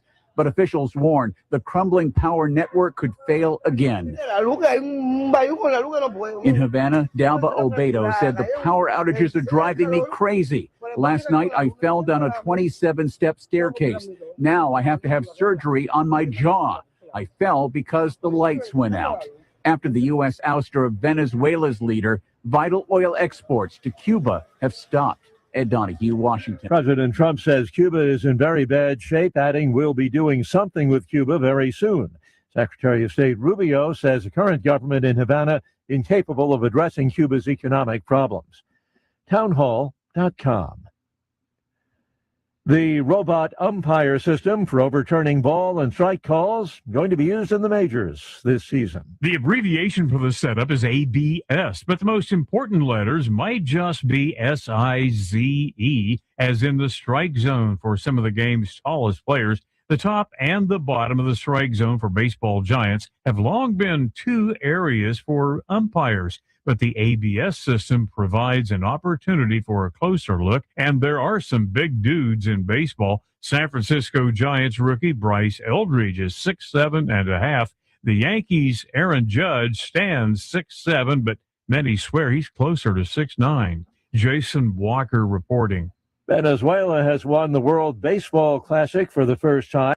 This radio station is always on, but sometimes you need more content that you can take with you anywhere. That's why we invented the SalemPodcastNetwork.com. You'll find all the great hosts on this radio station, plus a few more, like Charlie Kirk, Dinesh D'Souza, Trish Regan, Jenna Ellis, and Dennis and Julie. There's literally no end to what we can teach you. It's like radio on demand, and just like radio, it's always on.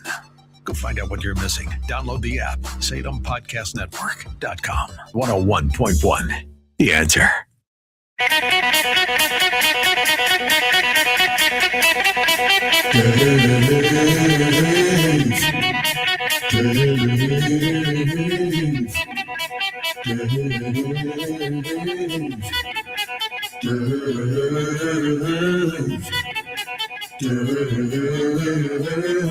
Elswick! Elswick! Elswick! All right, let's get back to it. Dr. John Lott's going to be with us here in just a moment. And again, we're not going to talk about guns per se.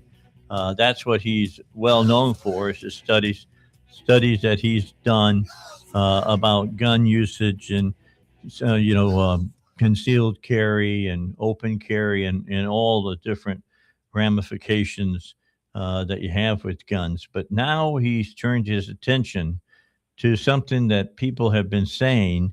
And so he went and did a little studying on it, and he wants to call BS on it. Doctor, how are you today? Welcome to the show. I'm doing great. Thanks for having me on. Okay, so why did you get interested in this? I understand it was because you were seeing different stories in the media talking about, Muslims are peaceful people and all that kind of stuff. Well, I mean, for years, we've put together data on mass public shootings. And if you've been to our website at crimeresearch.org, we have a great deal of data and information about the individuals, their background in many different ways, everything from whether they served in the military to whether they grew up in single-parent families to their political views to their religion. And, it's pretty clear just from the data that we had collected that there was one group in particular that was way overrepresented in terms of the rate of committing these types of attacks, in terms of their religious views. And that was Muslims. They, compared to their overall share of the population over the period of time from 1998 through 2025, they're overrepresented by a factor of about 18 more than their share of the population in terms of the rate that they're engaging in these attacks. We also broke it down by race, whether somebody's from Middle Eastern descent, and that's also overrepresented by a factor of about 16 compared to their share of the population. It's kind of interesting that you just went after a topic that everybody should be talking about. I mean, it's been pretty obvious that, radicalized Muslims are a dangerous breed of people in our society. Yeah. No, I mean, this doesn't show that all Muslims or most Muslims or, even a huge percentage of them are this dangerous in this way. But, there is something going on there in terms of the percentage. And, it's interesting just to see news stories not mentioning kind of the religious views of the individuals. A lot of prominent news outlets seem to have left that out. Whether you had the bombings attempts in New York City recently or other places. But clearly in the last month, just in March, we've had a number of cases where Muslims have been involved in the attack. But we wanted to go and just kind of look at the data over a long period of time, even before the recent cases. And, we already had this data together for mass public shootings. Mass public shootings are attacks that occur in public places, not part of some other type of crime like a robbery or a gang fight over drug turf. Anything from one person being shot at and missed all the way up to a mass public shooting is 4 more people killed in the attack. We've also looked at active shooting cases too, and you get a similar type of imbalance there too. It seems to me that people don't want to talk about the whole thing about the problem with people of the Muslim religion because, it's a religion that doesn't play well with others. I mean, even their religious book, the Quran, says that if you're an unbeliever, you're their enemy. Right. Well, look, I'm not going to try to get into kind of why people don't want to cover this type of stuff. It's kind of speculative, but all I could point out are two things. One is it's kind of, and I try to do this in the piece, it's interesting the number of news articles that kind of leave out this information. And also that you have this disproportionate rate, this huge, there's no other group that you see that is that overrepresented compared to their share of the population. And it's not just something that's occurred in the last year or two. It's not just something that's occurred since the Iran war has started. This is data that we looked at from 1998 through the end of last year. And so, if people want to go and talk about how do we stop terrorist attacks, what do we do with regard to it, who do we look out for?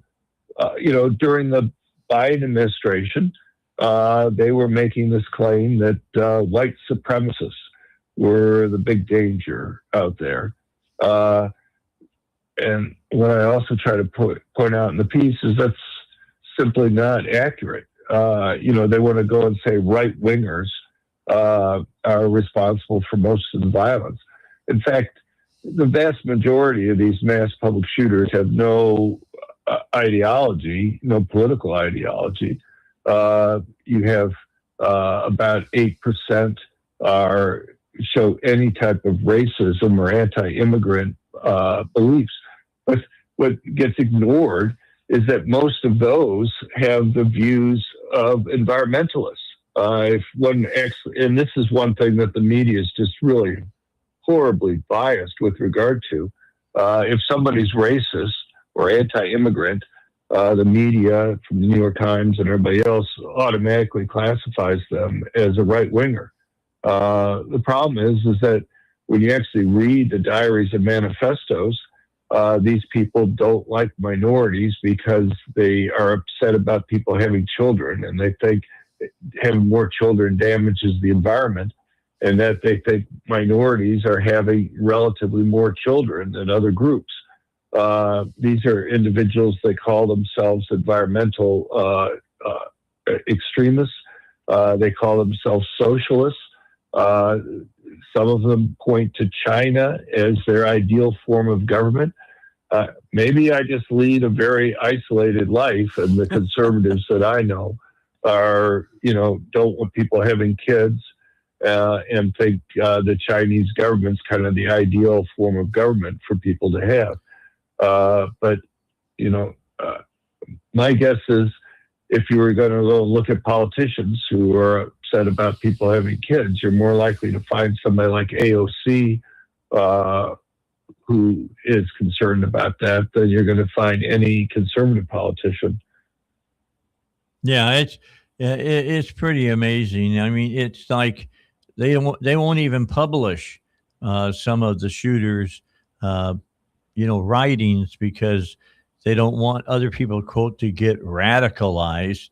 And then when some of this stuff does leak out, it leans much more towards, the AOCs and the Omar people in that political sphere than towards MAGA people.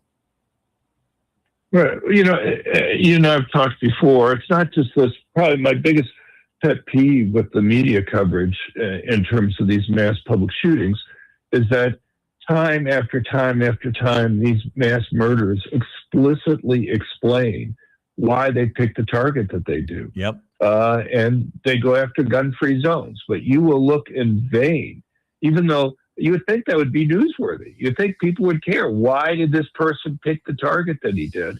But the media just absolutely refuses, even though they cover the diaries and manifestos. So you have something like the Minneapolis school shooter last fall. The media stories will go and say, well, he talked about other mass murderers. He talked about other school shooters. Yeah, he did. But the reason why he talked about them was what he learned from them in terms of going and picking gun-free zones. These people may be crazy in some sense, but they're not stupid. Their goal is to get media coverage, and they know the more people they kill, the more media coverage that they're going to get. And they know if they go to a place where their victims are defenseless, they're going to be able to go and kill more people and get more media coverage. And as I say, though, even though the Minneapolis attacker, not only did he explain that he was picking a school, because Minnesota is one of the states that ban people having guns on school property. Not only was he picking that place because guns were banned there, it was the time of day. He didn't want to go in the morning when the parents were dropping off students at school, or in the afternoon when they're picking them up, because he was worried that one of the parents might have a permitted concealed handgun and might use it to go and stop him. My guess is that the whole gun control debate that we have right now would be dramatically different if even once in a while the media would say we've had yet another mass murderer here who picked a gun-free zone to go and do his attack. And yet on our website at crimeresearch.org, we've collected literally dozens of statements from these mass murderers about them picking gun-free zones to attack. Yeah, it's known information. It really is, but it's known information that the left doesn't want everybody to be talking about. And Dr. Lott, I have a question, or maybe a comment, or I don't. So, here in the West, there's this perception, or not even perception, just my opinion, that these progressive groups, like liberals, they tend to be more critical of like Christianity, but they defend religions like Islam. And, a lot of those same groups will be atheists. I don't know. That's our example. That's my experience here in Little Rock anyways. There's a lot of atheists here, but they'll defend, literally arguing with them, and they're defending these Muslims who are radicalized. And I don't understand how that doesn't match up. You know what I mean? Like, that's really crazy. And is there a way that you can study that? Like, I don't know how you would, but it just makes no sense to me, the hypocrisy of it. Right. Well, I mean, to the extent that exists, hypocrisy is probably the right term. Look, you probably need somebody else to go into that on your show, but my guess is there's a lot of concern about so-called victimized groups, people on the left, kind of separate people into victimizers and victims. And for some reason, they've classified Muslims, Palestinians, what have you, as part of the victimized group that's there. They'll classify Israelis or Christians as the oppressor groups. I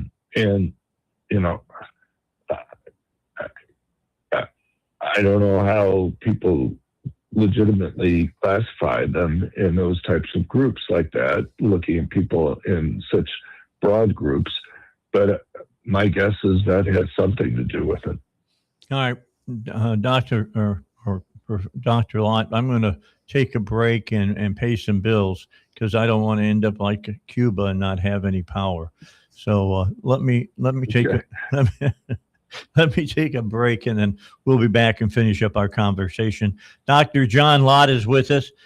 You've heard him on my show many a time talking about, concealed handguns and how they stop crime and things of that nature. And I always have him on to talk about that kind of stuff. Today it's different. He had an article on X, and you can find it on X, that talks about this, that percentage-wise, in the overall percentage of Muslims that are here in the nation, it's a higher percentage that are, I guess, violent than other shooters, other shooters in mass shootings.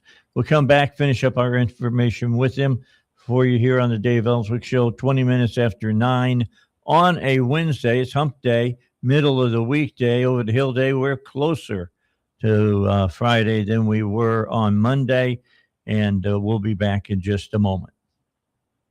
This is 101.1, The Answer, where Little Rock comes to talk. Start your day with Dave Elswick in the morning, breaking down the stories shaping Arkansas and the nation and hearing what you have to say. Then in the afternoon, join Doc Washburn as he takes on the biggest headlines, asks the tough questions, and opens the phones for real conversation. Because on 101.1, The Answer, talk radio means your voice matters. Call in, sound off, be a part of the discussion at 501-401-1011. Plus, hear from some of the biggest names in talk radio. CNN Scott Jennings, Mike Gallagher, Larry Elder, bringing you smart analysis, strong opinions, and the debate everyone's talking about. Local voices, national perspective, and your chance to be heard. 501-401-1011. 101.1, The Answer, where Little Rock comes to talk. When your car is making a strange noise, no matter what it is, you can't just pretend it's not happening. That's an interesting sound. It's like your mental health. If you're struggling and feeling overwhelmed, it's important to do something about it. It can be as simple as talking to someone in your community, or just taking a deep, calming breath when you need it. Nice. For mental health resources, check out loveyourmindtoday.org. At loveyourmindtoday.org, you'll find information that may help you get through a tough time. Things like tips for dealing with stress, how to navigate difficulties like financial worries, anger, substance use, and more. You can also find real stories of how people navigated their own mental health challenges. Because once you start to address the problem, you can go so much further. Visit loveyourmindtoday.org. That's loveyourmindtoday.org. Brought to you by the Huntsman Mental Health Institute and the Ad Council. Hugh Hewitt is pleased with the progress. Can you imagine? And I'm sure the Iranian Navy was proud of the Iranian Navy. It's all sunk. All of it. Can you imagine what they think about this regime getting into this stupid war because the stupid mullahs wouldn't give up their uranium? They had all these wonderful ships they practiced all these years and made all that propaganda of it. They're all sunk. The Hugh Hewitt Show. Afternoons at 2, right before Secular at 3 on 101.1. The Answer. You can watch the show right now. The Dave Elswick Show is streaming live on Facebook. This is 101.1, The Answer. All right, back with you. Our special guest here for the rest of this half hour is Dr. John Lott. He'll be with us until the 9:30 break, and then I'll pick it up and bring it up to 10 o'clock. And then 10 o'clock from the Arkansas Democrat Gazette, political cartoonist John Deering will join me. And John, known for a lot of other things besides political cartoons, the strip Zach that he does. And he does Strange Brew, which is kind of a takeoff on what Gary Larson used to do in his cartoons. So it's always fun talking to John. John, I don't know if you knew this or not, Val. He, remember the T-shirt for the Dave Elswick Show that had me up on the building holding a microphone over Little Rock? He's the one who drew that. And he did that personally for the show. And he's a good guy. We'll talk to him and see what he's got to say. It's about 25 minutes after 9. Let's get back to Dr. Lott and talk more about this. Let me just quote you from your article here from X, and it says, in March alone, we saw multiple terrorist attacks carried out by Muslims. In Austin, a terrorist wore a sweatshirt reading "Property of Allah" during an attack. In New York City, bomb throwers shouted "Allah Akbar" while throwing a homemade shrapnel bomb. At Old Dominion University, this happened just recently, a shooter also yelled "Allah Akbar" and had previously been convicted of supporting ISIS, which is another, terrorist group. Another person went out and had an attack as well. They found out his brother was a Hezbollah terrorist commander. It just seems like to me that the facts are overwhelming that these terrorists that are Muslim are dangerous, and it gives you. I know we don't like to talk about profiling, but it seems like to me if not all Muslims are terrorists, but a lot of these terrorists are Muslim, and we got to kind of look at it that way. Right. Yeah, I mean, obviously there's been a lot of things that one might link to the Iran war that's going on. But our point was to look at the data even well before that. As I said, we looked at all the mass public shootings in the United States from 1998 through 2025, through the end of last year. And, well before the Iran war got started. And, it's very clear. I mean, they're 18 times their share of the population. There's no other group that you can find anything even remotely similar to. With regard to profiling, I mean, it's something police do. It's what the FBI does in order to help narrow the possible range of suspects that are there. That doesn't mean just because somebody has that characteristic that they're automatically involved, as I tried to make clear earlier in our discussion. But it's still something that you want to take into account. And, people probably know in Little Rock there's some areas of town that are more dangerous than other parts of town. In some sense, that's profiling that's going on. It doesn't mean that if you go to that part of town that you're for sure going to end up being harmed in some way, but it's something to keep in mind when you decide to go to that part of town. Sometimes it's called staying alive in Little Rock. But I do have a question for you, Dr. Lott. So I am curious if you have looked at the crime numbers in like DC and some of these other places where President Trump sent in the National Guard to clean them up. And like, if you have, what does your data say? Right. No, I've written about that in the past. Obviously you have Washington, D.C. and Memphis, where Trump kind of did the full effort there in terms of federalizing law enforcement. But they've done it to smaller extents in every place from Portland to Chicago. And there have been huge changes in crime rates. In Washington, D.C., during the first month of this year, I think you had 3 murders that occurred in January. Last year, when they were kind of doing the full kind of push there, you had 18 days in a row without a murder. The probability of something like that happen is like 1 in 10,000 or something.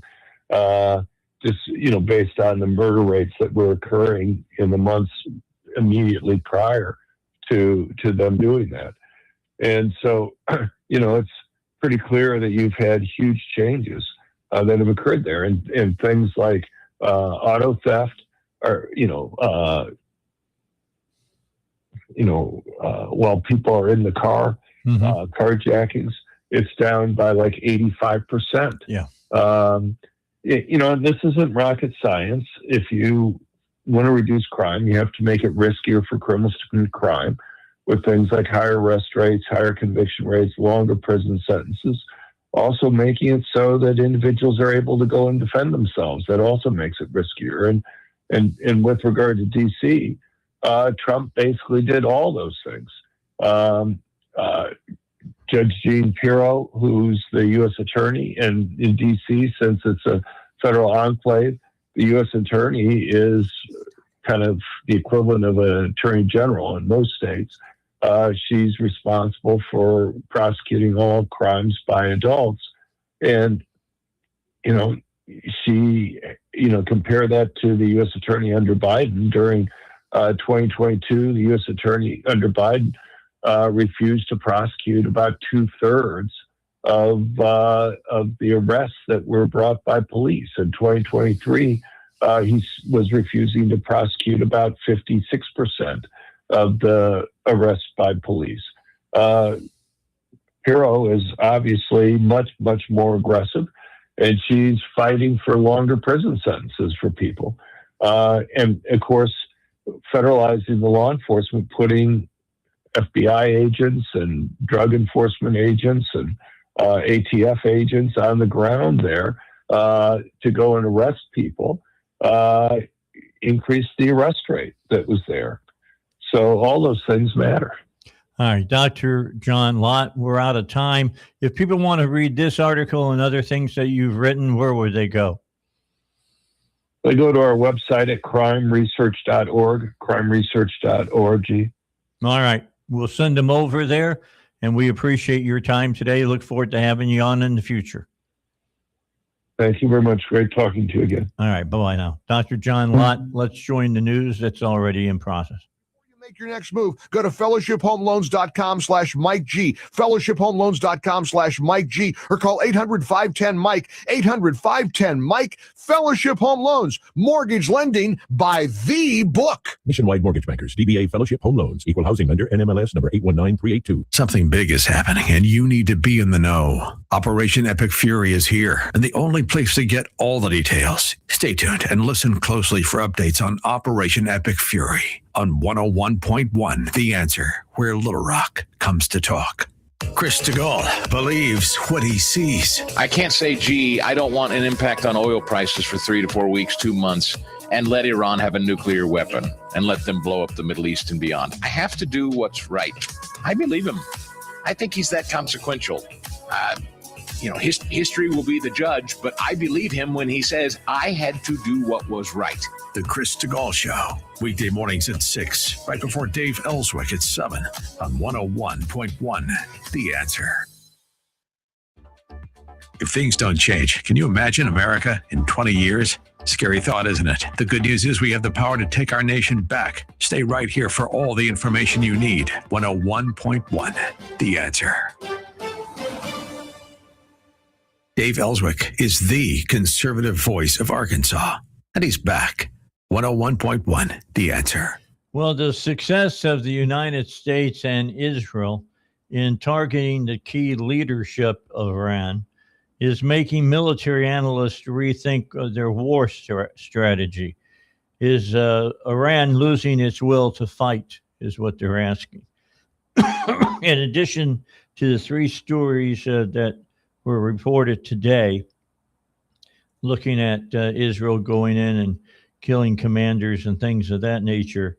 In the early days of the war, Iran has lost the supreme leader, Minister of Defense, Military Bureau of the Supreme Leader, Head of Espionage, Chief of the General Staff of the Iranian Army, Commander of the Islamic Revolutionary Guard Corps, the head of supply department for the Iranian military, head of intelligence directorate, head of supply, logistics, and industrial research, the head of operations and planning of the Iranian military, and the list should go on.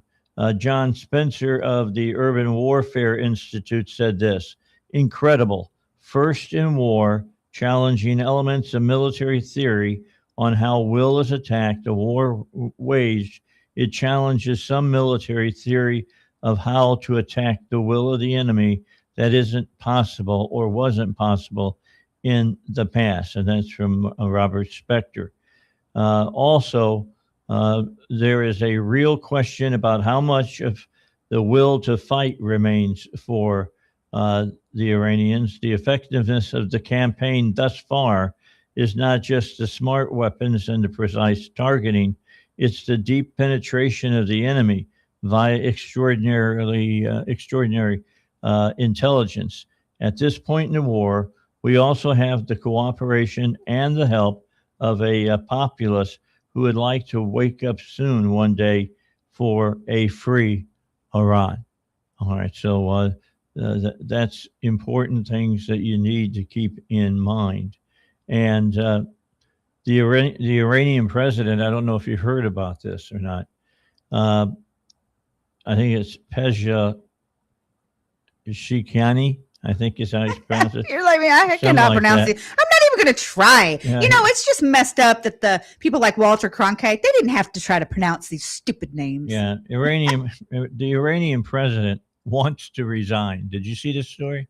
He wants to quit already, but there's no one to whom he can submit his resignation. He can to Trump. Yeah, perhaps he doesn't want to go meet all his terrorist colleagues, 72 virgins or whatever. Israel Channel 14 is reporting that Iran's president wants to resign. They reported that the president intended to submit his resignation to the supreme leader today, following the elimination of Ali Lajanani. However, he was informed by the IRGC that a meeting with the Khomeini now is currently not possible. The obvious question is there really a new Ayatollah with all his faculties to whom he could resign? Well, that would be like being caught between a rock and a hard place. It'd be like, I want to retire, but Biden's president. Right. I probably can't do that. The obvious question about that is that particular thing. Who does he report to? As soon as they announce somebody as some major mover and shaker amongst the Iranian regime, they end up pushing up daisies or pushing up fields of daisies because they're spread out over the whole field after they're blown up.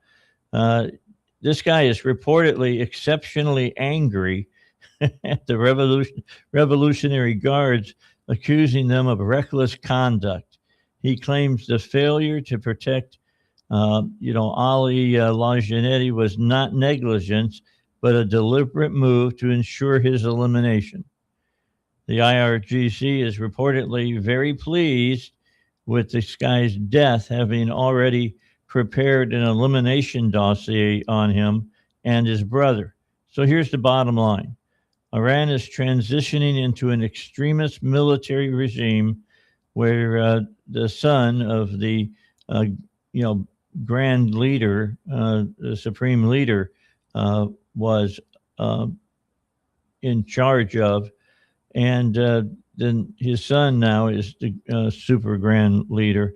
They just kind of passed down the Fred Flintstone royal order of the moose hat down to the next guy. He acts as a mere puppet of the Revolutionary Guards, who completely controlled the country now. And he was elected president, by the way, in 2024. And being president is kind of like being the king of England. You don't have any power, none whatsoever. And even though this guy doesn't have any power, he wants to get out of the bullseye. He wants to get away, and he believes that the Iranian National Guard is getting these guys killed just so they're the only guys that are left. So we'll probably need to turn up the heat on the Iranian Guard, get rid of those dudes and be done with them.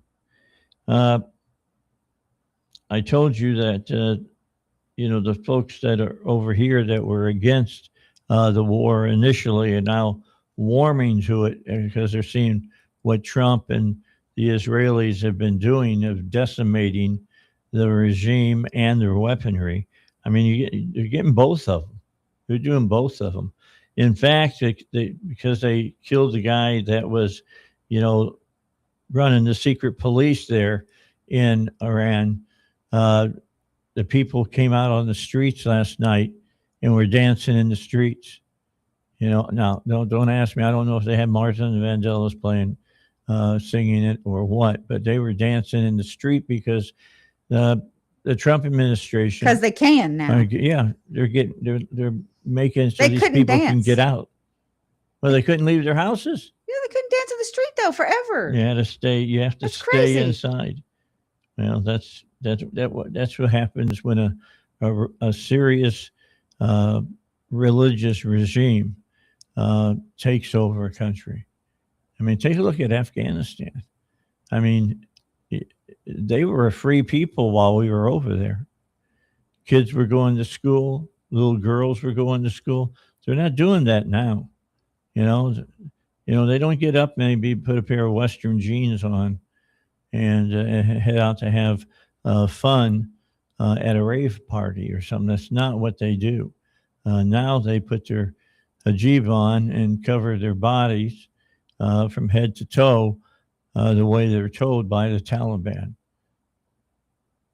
By the way, where's now about that? Talking about that. They don't say a word about that. And then last but not least here, Trump has created an anti-fraud task force. Guess who's in charge? J.D. Vance. He's in charge. And let me tell you, he'll do his job, unlike, the vice president last time who was put in charge of the border and never went to the border except one time.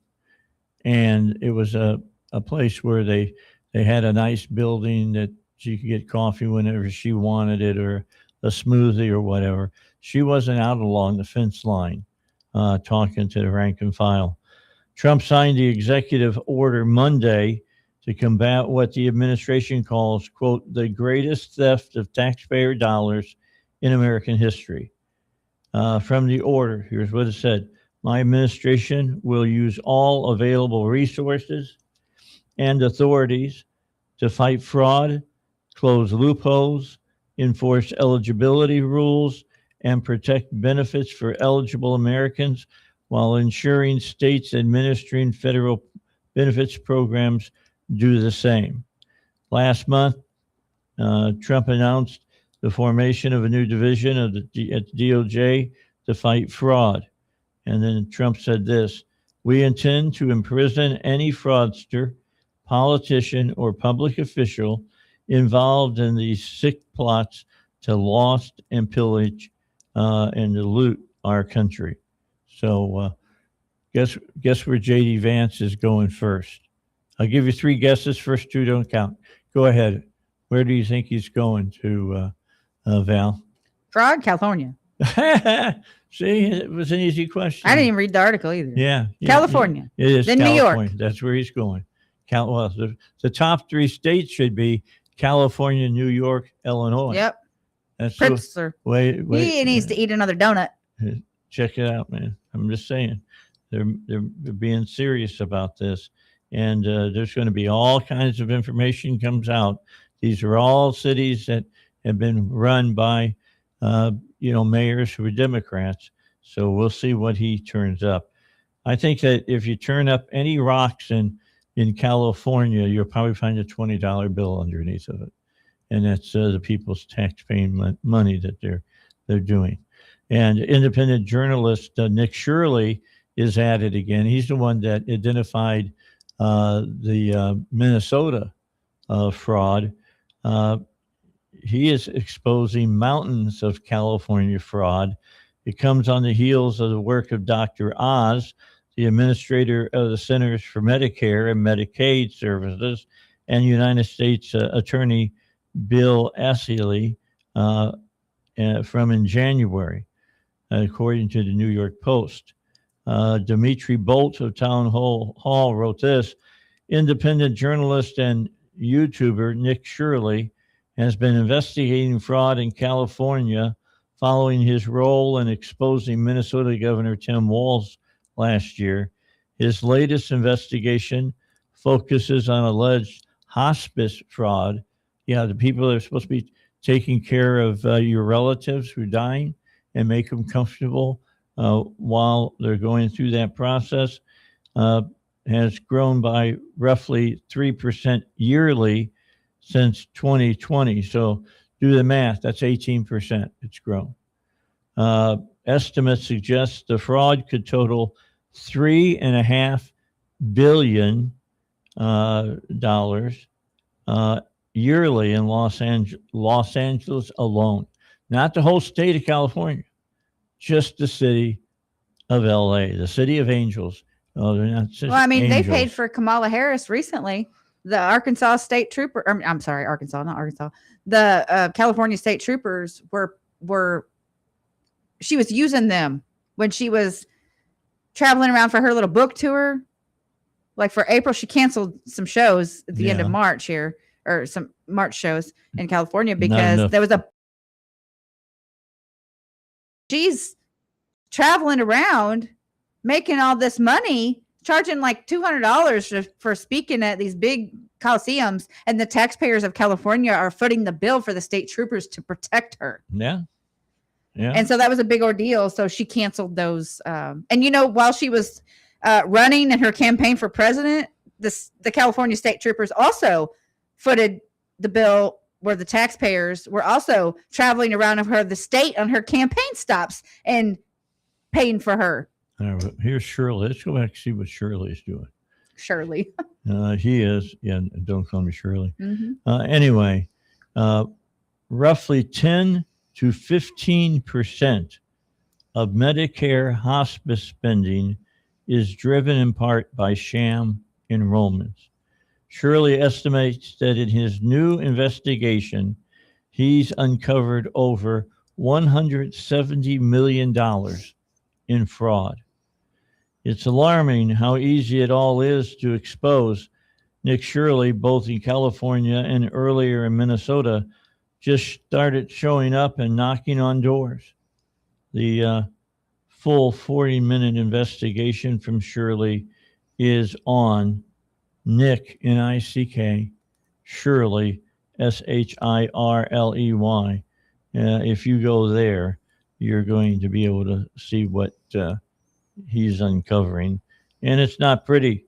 If you've just put you ready to go and you know, you're finding out this is going on, it won't make you run to tax preparer to do your taxes, because that's where your taxes are going, evidently. So anyway, that's where we're sitting right now here on the Dave Elswick Show. Well, I got to go open the door for John Deering so that he can get in, and we'll do that while I take a break here at the station on 101.1 FM, The Answer. What if you could take 101.1 The Answer with you everywhere? You can. Download the 101.1 The Answer app and stay connected to the voices you trust, live and on demand. Wake up with Dave Elswick. Stay sharp with Doc Washburn. And hear from national voices like Chris DeGaulle, Scott Jennings, Hugh Hewitt, Larry Elder, and Mike Gallagher. Breaking news, bold opinions, local insight, national perspective, all in one place, all in your pocket. At work, in the car, on the go. If it matters to Arkansas and America, you'll hear it on 101.1 The Answer. Plus, stream us live anywhere. Catch up on podcasts and never miss a moment. Search 101.1 The Answer in your app store and download it today. 101.1 The Answer, where Little Rock comes to talk. This is 101.1 The Answer, where Little Rock comes to talk. Start your morning with a voice you know and trust. Dave Elswick, bringing you the issues that matter to Arkansas, the news behind the headlines, and conversations you won't hear anywhere else. Then in the afternoon, stay informed and fired up with Doc Washburn, breaking down the biggest stories of the day and what they mean for you. And all day long, hear from some of the biggest voices in talk radio. CNN's Scott Jennings, Mike Gallagher, and Larry Elder, bringing you sharp insight, lively debate, and the perspective you've been looking for. News, opinion, insight, and the conversations shaping our community. From Little Rock to the natural state and beyond. This is 101.1 The Answer. 101.1 The Answer, where Little Rock comes to talk. Here at 101.1 The Answer, we've got a brand new studio phone number that makes it easier for you to connect with us. Whether you want to talk to Dave Elswick, Doc Washburn, or any of our other local hosts, it's now easier than ever to let us know your thoughts. Just call 501-401-1011. 501-401-1011.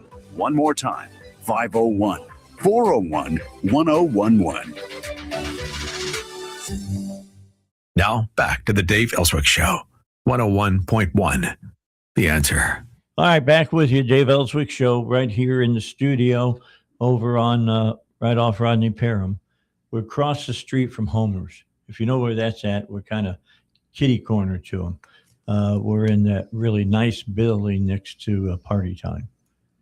And on the second floor, I got bulletproof glass. I was going to say, you trying to say? No, we got bulletproof glass. He's teasing him, antagonizing him. Yeah.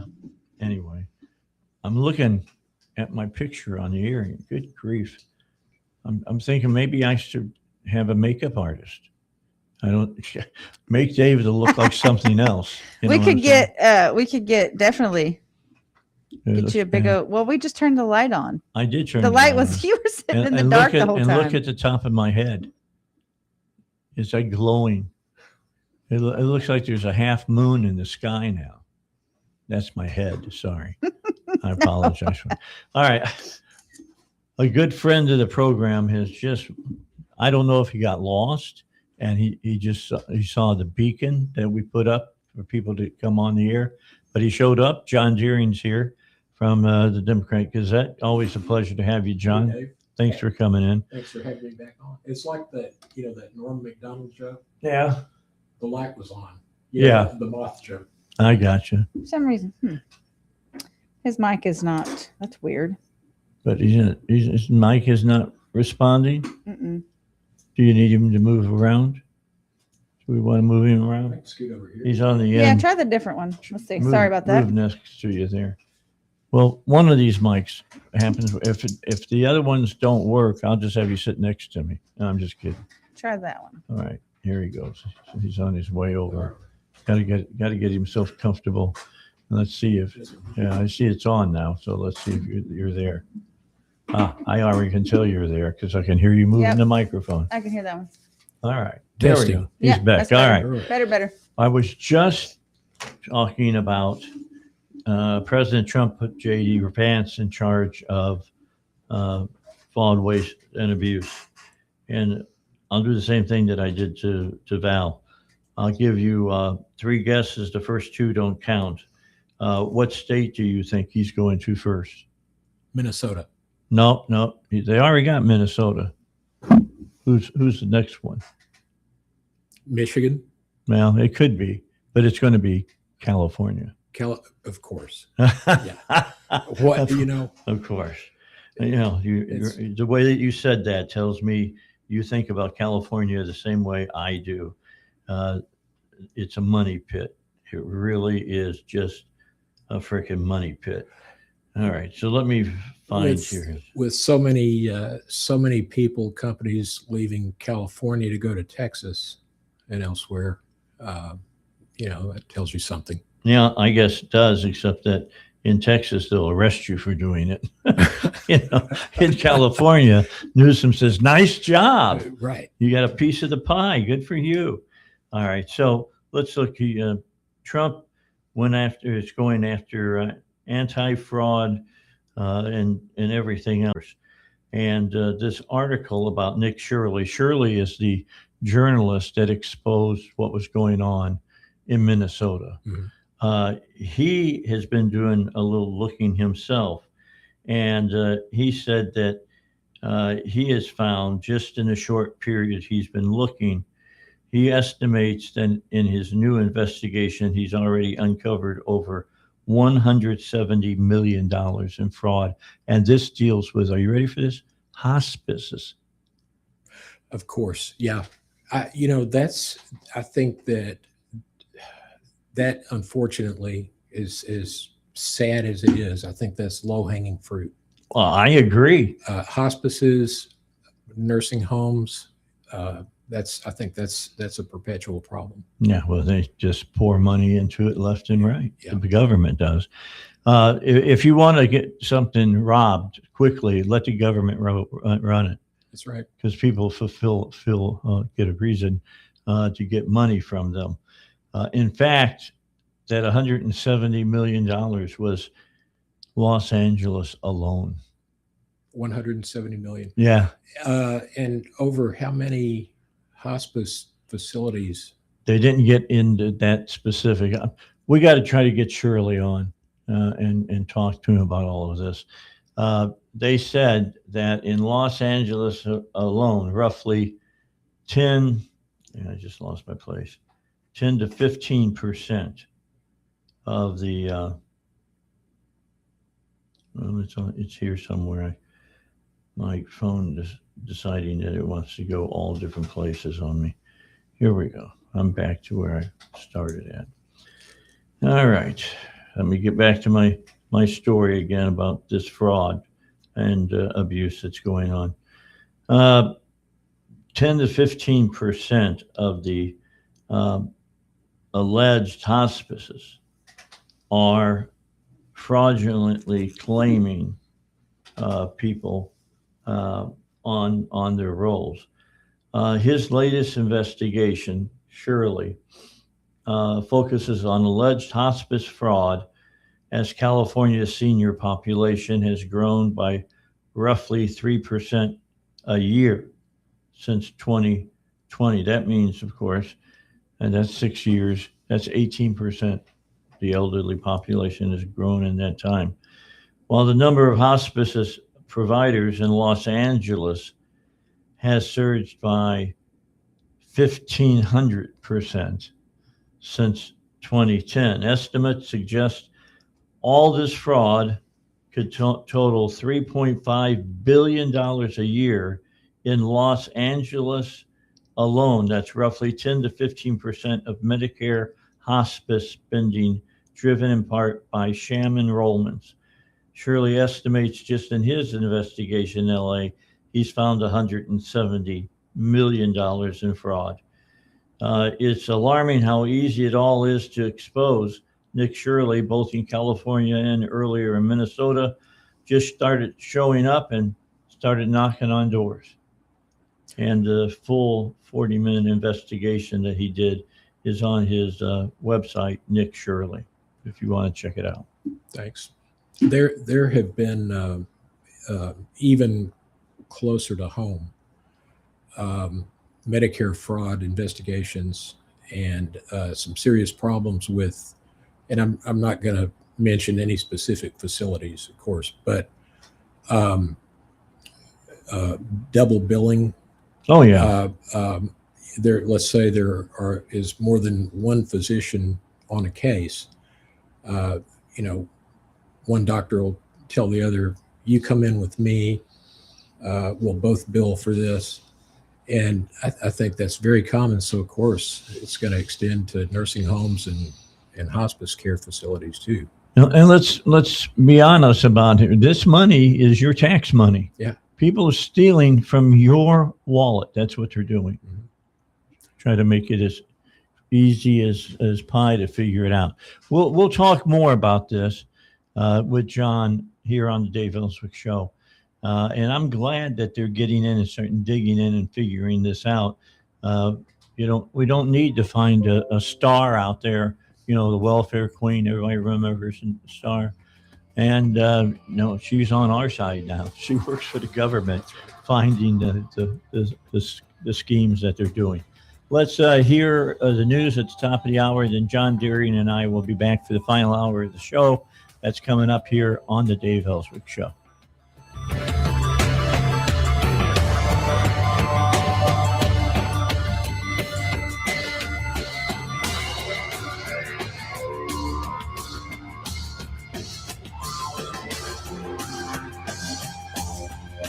Find us at 1011fmtheanswer.com. Download our app, stream us 24/7, or watch us at snc.tv. KDXE, Kamek Village, Little Rock. Breaking news this hour from Town Hall. I'm Rich Thomason. Homeland Security Secretary nominee Senator Mark Wayne Mullen is being grilled this morning by the Senate Homeland Security Committee, also on Capitol Hill. National Intelligence Director Tulsi Gabbard. Gabbard is expected to be peppered with questions surrounding the Iran operation and her own view of the intelligence leading up to President Trump's decision to attack Iran when she appears alongside other officials before the Senate Intelligence Committee today. The hearing is the first of two on Capitol Hill this week, featuring Gabbard, FBI Director Kash Patel, and CIA Director John Ratcliffe, with the intelligence officials set to testify before the House Intelligence Panel on Thursday as part of Congress's regular oversight of the executive branch. Bernie Bennett, Washington. Thanks to Republicans, the Save America Act requiring ID and proof of citizenship to vote continues working its way through the Senate. Israel says it has killed another top Iranian official, which would be the third in 2 days. Israel's defense minister says the Iranian intelligence chief is dead. Well, some might say it's too early for this, but if you like it hot, the West is the place to be. Cities like Phoenix and Las Vegas are accustomed to triple-digit temperatures, but not in mid-March. And in San Francisco, yeah, usually it's not this warm in March, so this is kind of a nice surprise. Excuse Jessica Ling for just wanting to soak in the warm, sunny weather at Crissy Field Beach in the Presidio. Yeah, this is very enjoyable. Thomas Jamar is visiting from Texas. I've been out here before, and it'd be like so cold, I gotta have a sweater on. Justice Ruiz was walking a small pack of dogs. Like, we go to the beach every day, and this is perfect weather. I'm Ben Thomas. Wholesale inflation staged a comeback last month. Producer prices rose 3.4%. from 1 year ago. Stocks in the red on Wall Street this morning. The Dow down 378 points. NASDAQ is off 109. More on these stories, townhall.com. Have you noticed losing weight is harder than it used to be? You're eating better and exercising, but the scale barely moves? The real problem isn't willpower, it's metabolic dysfunction. And standard dieting just makes it worse. PhD Weight Loss has helped thousands fix the root cause of stubborn weight. Take their free metabolic assessment at fixmyweightloss.com. Fixmyweightloss.com. It's quick, personalized, and shows why your body is resisting weight loss so you know exactly what to fix. Visit fixmyweightloss.com. That's fixmyweightloss.com. Hi, I'm Kirk Cameron. Is health insurance eating up your budget for 2026? If you're looking for ways to better steward your finances, consider this. Christian Healthcare Ministries is a health insurance alternative at half the cost.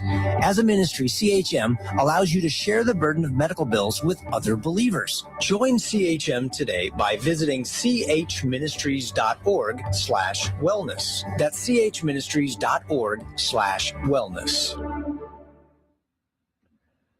Iran is facing pushback over its attempt to have its World Cup matches relocated from the United States. Iran's embassy in Mexico has suggested the country is negotiating with FIFA to move Iran's World Cup matches from the U.S. to Mexico. That's after President Donald Trump discouraged the team from attending the tournament, citing safety concerns. FIFA says it is in regular contact with the Iran Soccer Federation, and it is not changing the match schedule announced last December. Iranian officials have previously said it is up to FIFA and the U.S. to keep the team safe during the World Cup. I'm Gethin Coolbaugh. Ukrainian President Zelensky is seeking support from UK Prime Minister Starmer in his country's fight against Russia's invasion.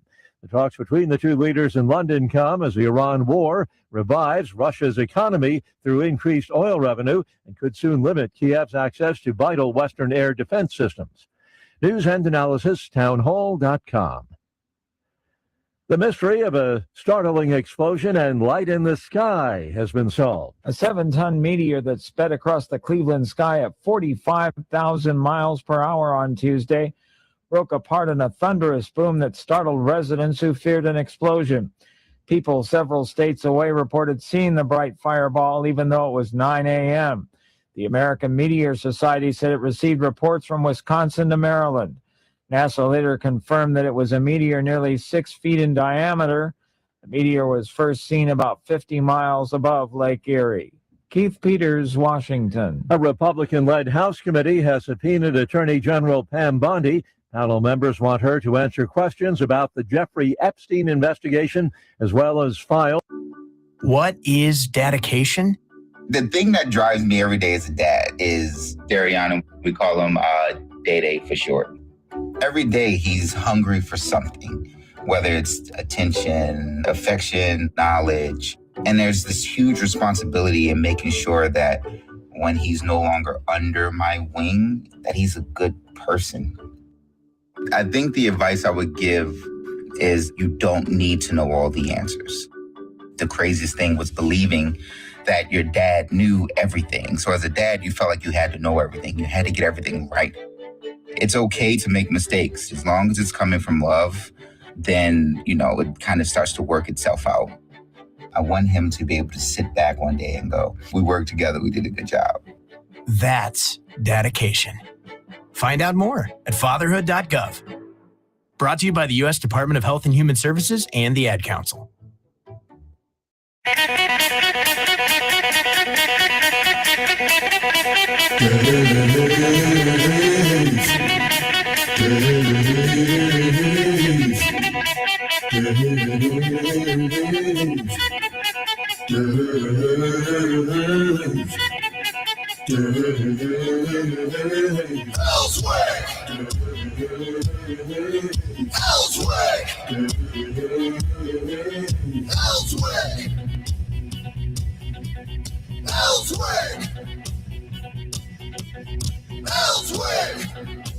All right, final hour, Dave Elswick Show.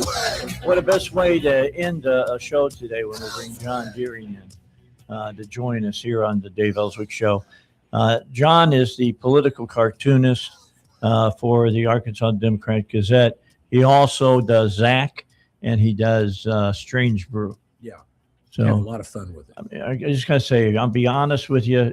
I've always knew that John Deering was a little bit off center, and when you look at Strange Brew, he is always off center. And on that panel that you do, that's Gary Larson got to the point he didn't want to do what he did anymore because he got up in the morning, poured a cup of coffee, and then he had to come up with an idea for that panel.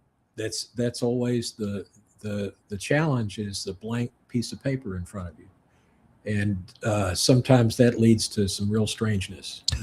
You start tying really weird stuff together, and like, what if my coffee cup could talk? And you just never know where it's going to go. I liked what he said. He had a panel, and I'm going to get it as a poster. I really am.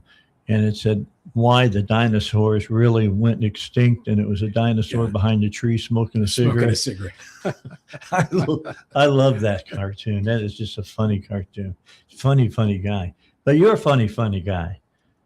It's a job. It's a job for the winter. Yeah, but I like that you're not afraid to show your kind of offside of humor. I had, and coming in 20 years after someone great like Gary Larson, seems presumptuous, but I had similar interests like natural science. Still love to draw dinosaurs.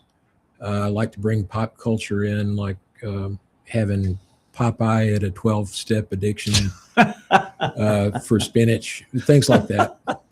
That's good. Gary Larson had another one that the guy was sitting at the table finishing up his dinner, and he's talking to his wife who's in front of the plate glass window to their living room, and there's a big eye looking in, and he says, "Madge, our neighbors are not spying on us." Yeah. That's good stuff. That's really good stuff. Thing with the neighbors and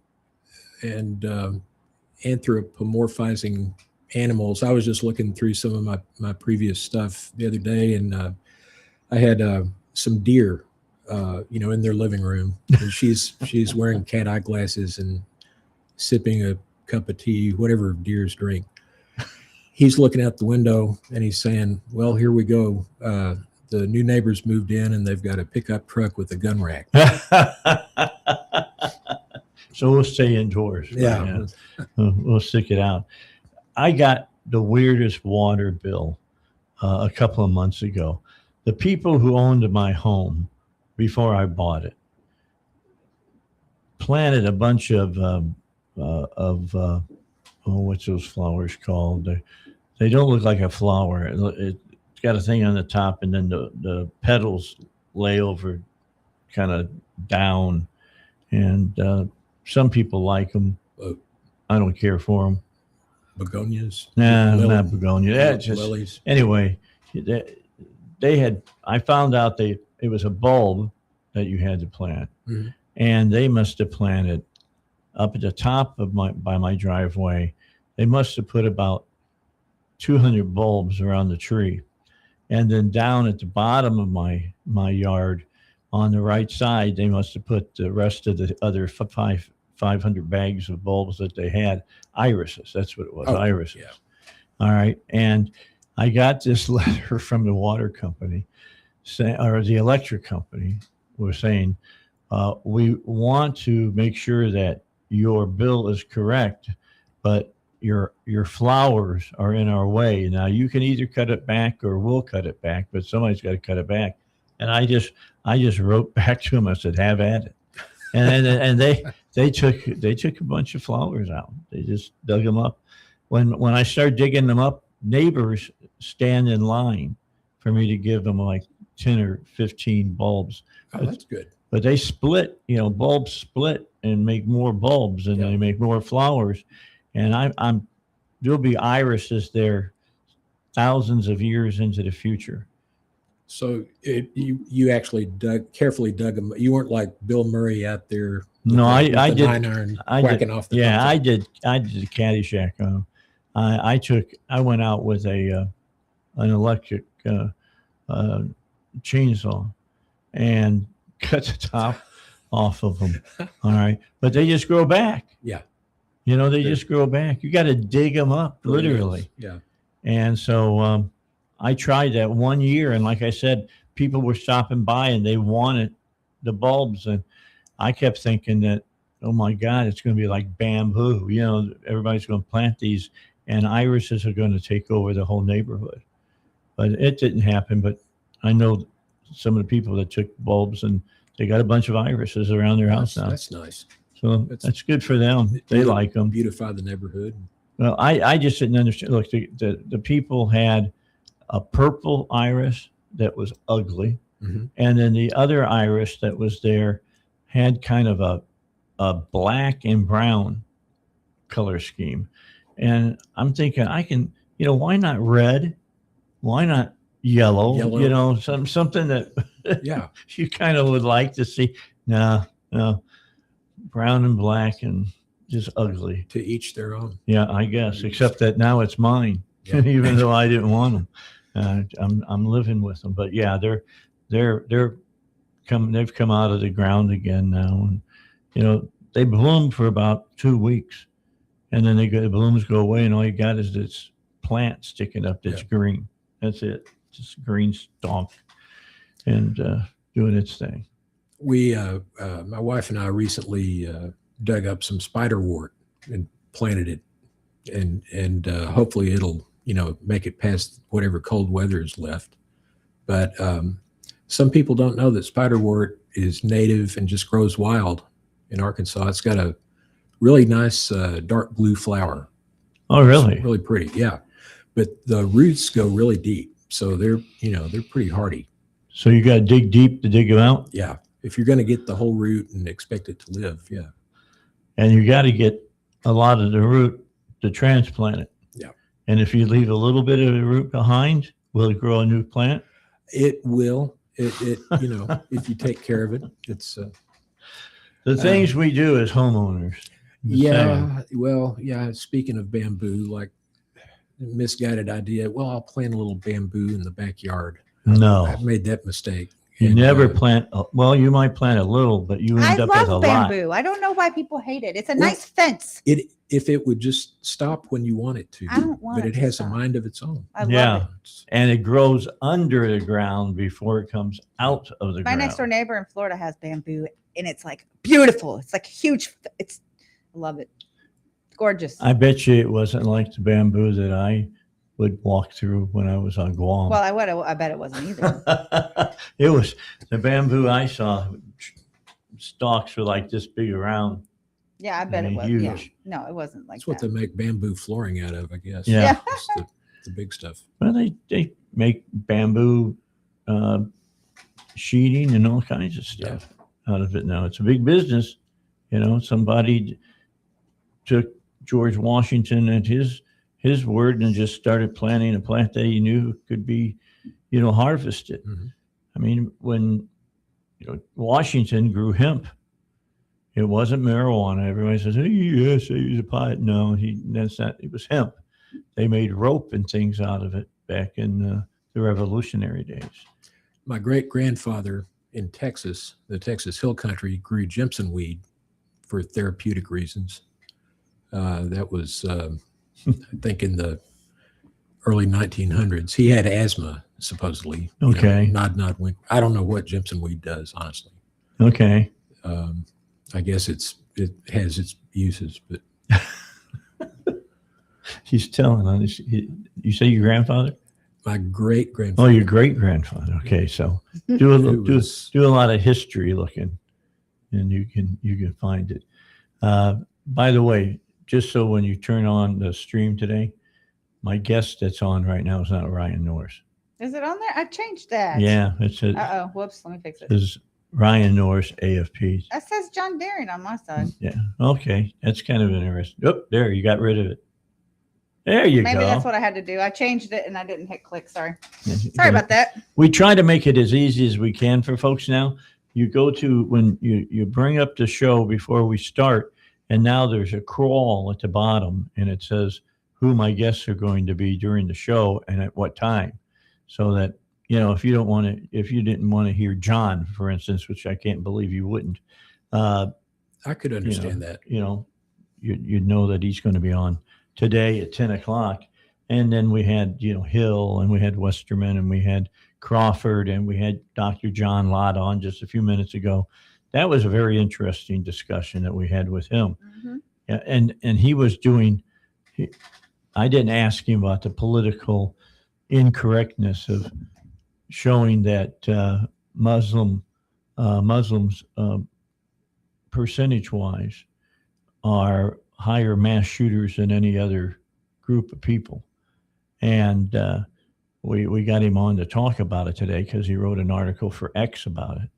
And, when you start talking about that type of stuff, you're walking, which I like to call, on not eggshells, but on landmines. Yeah. Somebody's going to take it wrong. There's no doubt about that. Somebody's going to take it wrong. Yeah. And doesn't matter if it's factual or not. They don't feel good about it. Well, and commentary and satire in general over the last 25, 30 years has gotten a lot more tenuous, and people feel more reined in, especially just comedy. Now, I think some of that is breaking loose because people became more aware of the infringement on free speech. Oh, yeah. And some comics started speaking out, deliberately about that. But political give and take, all of it. Yeah, sometimes you feel like you're walking on eggshells, because I think part of it, if you're trying to be responsible, you want to communicate in a way that's not going to unnecessarily offend people, and you can still try to get your message across, which is not always easy to do. Right. My late editor, Paul Greenberg, had a saying that I really liked, and that was, we can only take responsibility for what we write, not for what you read. Yeah, or what you read into what we write. Or what you read into what we write. Yeah, that's true. That really is true.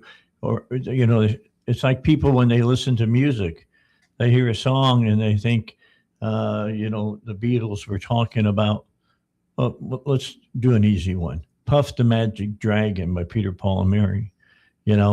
People started saying that was all about drugs, and it had nothing to do with drugs. It was about a kid's story and his dragon. Yeah.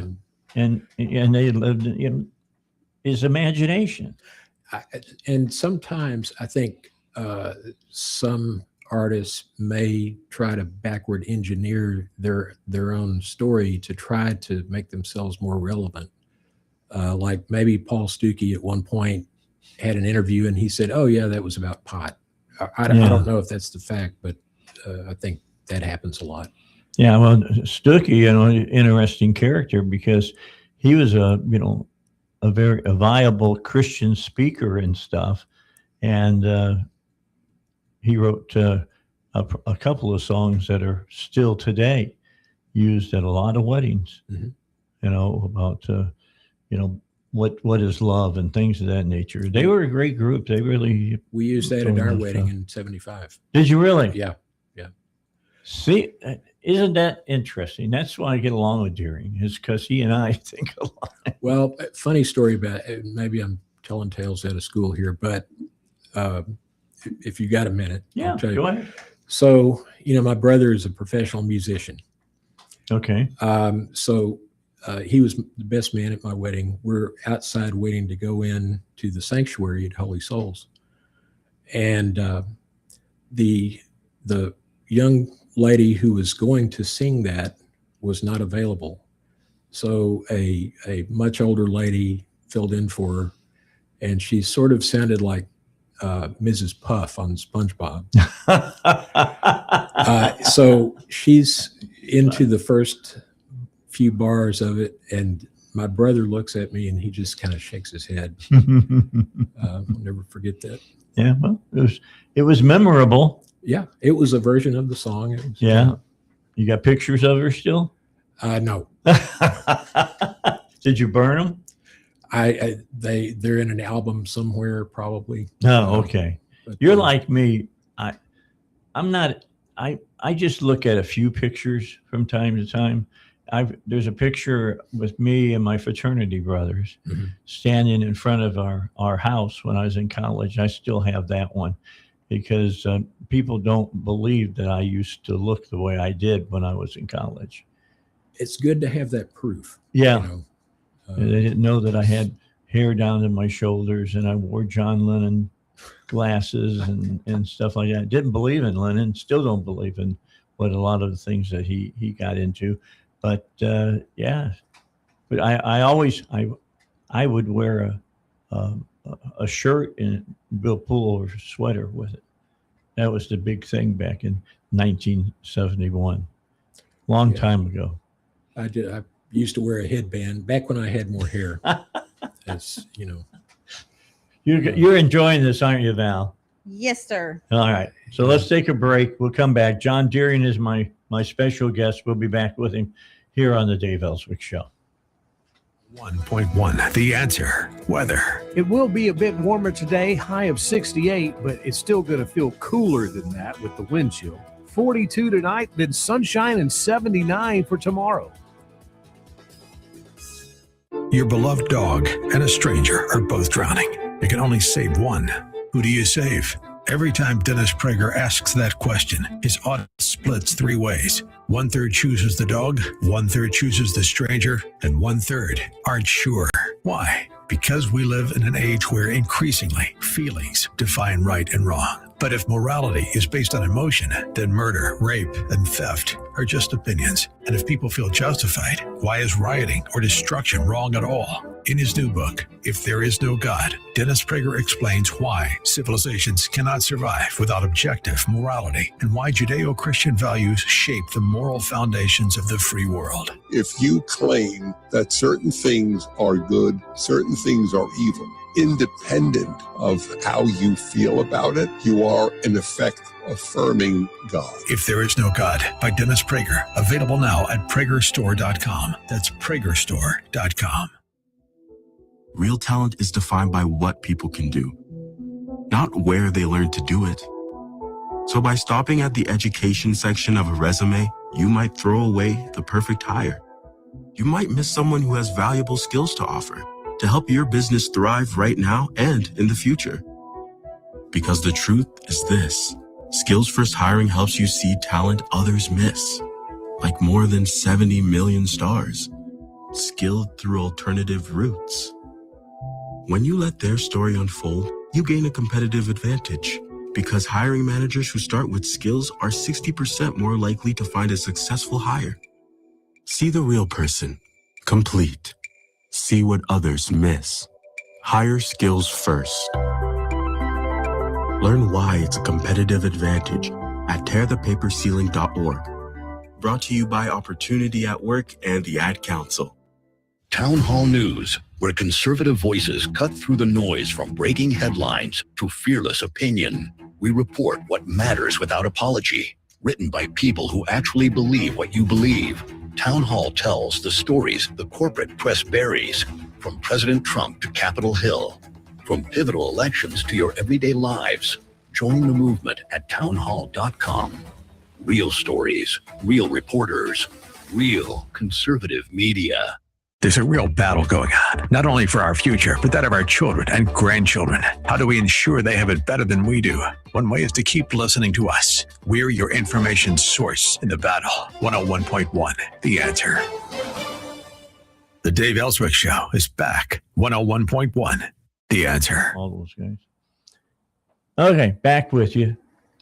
John and I just talking a little bit about our history. So,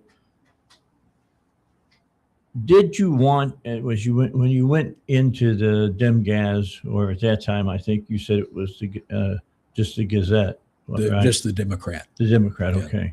And were you wanting to be a political cartoonist? Is that what you're wanting to be? I was, and when I was a fine arts major in college, and I saw that there was an opening there. I knew a couple of people there who were working in editorial, like Jeff Wagner, people like that. Met up with Jeff. He said, the guys up in the art department are entrenched. There's no openings up there. But I did get a job in advertising doing layout and paste up. That was back in 1981. And that was when we would get the sheets, the plastic photo sheets, run them through a waxer, put wax on the back, cut up everything with an X-Acto knife, stick it on. Yeah. I love that to this day. I thought that was a really cool process. And of course, when pagination came in the early 90s, like 90, 91, a lot of that started to go away. But that's where I started out. And you'd get a packet from like Dillard's or Safeway, Kroger, whatever. And they would have just a really rough sketch layout of where everything should go for their advertising. Dick Browning was the national ad salesman for us, good friend. And so he kind of started me out with all that, and he started giving me all the Safeway stuff to lay out. Okay. It was a fun job, work nights, Sundays. When a job opening came up in the art department, I applied for that, and John Kennedy was the main political cartoonist at that time. It was Jon Kennedy. Okay. Very old school, kind of a grandmaster sort of artist. And if you did something wrong, he'd certainly let you know. So he was really good to learn under. George Fisher was also a mentor and very encouraging. And all of us younger cartoonists, and I'd go over to the Pyramid building where he was and where he had his art studio. All of us younger cartoonists, he called us his chickens. Like chickens have come home to roost. Right. Anyway, that was George. Good guy, really talented entertainer. And I felt like I learned a lot from both these guys. We'll talk further with John Deering after the news.